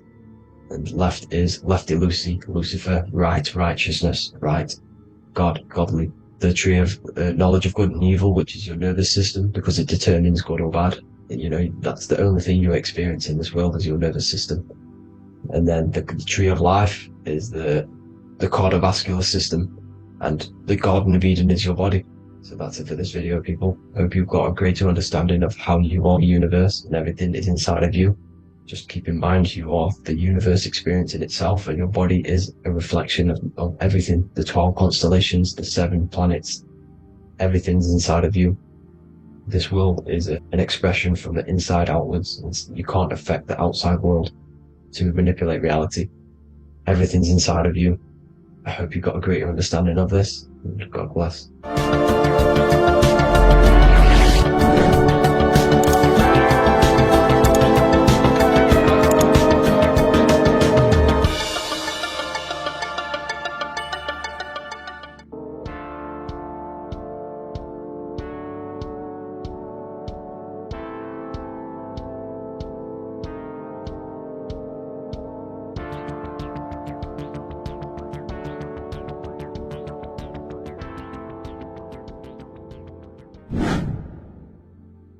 How are we all doing, people? It's Revival of Wisdom from the Wisdom Academy. Today we're going to be breaking down God, consciousness, and the higher and the lower self, and how to overcome the lower self. Now, the first thing you need to understand is that you are the invisible intelligence within the brain, within the body. This invisible intelligence is known as the mind. But you are not the mind, you are the observer of the mind, which is the soul, the invisible entity. The mind is your intellect, your intelligence. Now, the mind is, it's hard to put this in words, but the mind is something that gives you the ability to explore the universe. And this inner self is the I am. It's the quiet, the inner self, the voice you see in you hear in your head. This is why within spells high twin, inside, internal. The I is also the number 1, which is one line. Because the one and only, is the inner self, which is the I am. This is why you say, my name is Harry.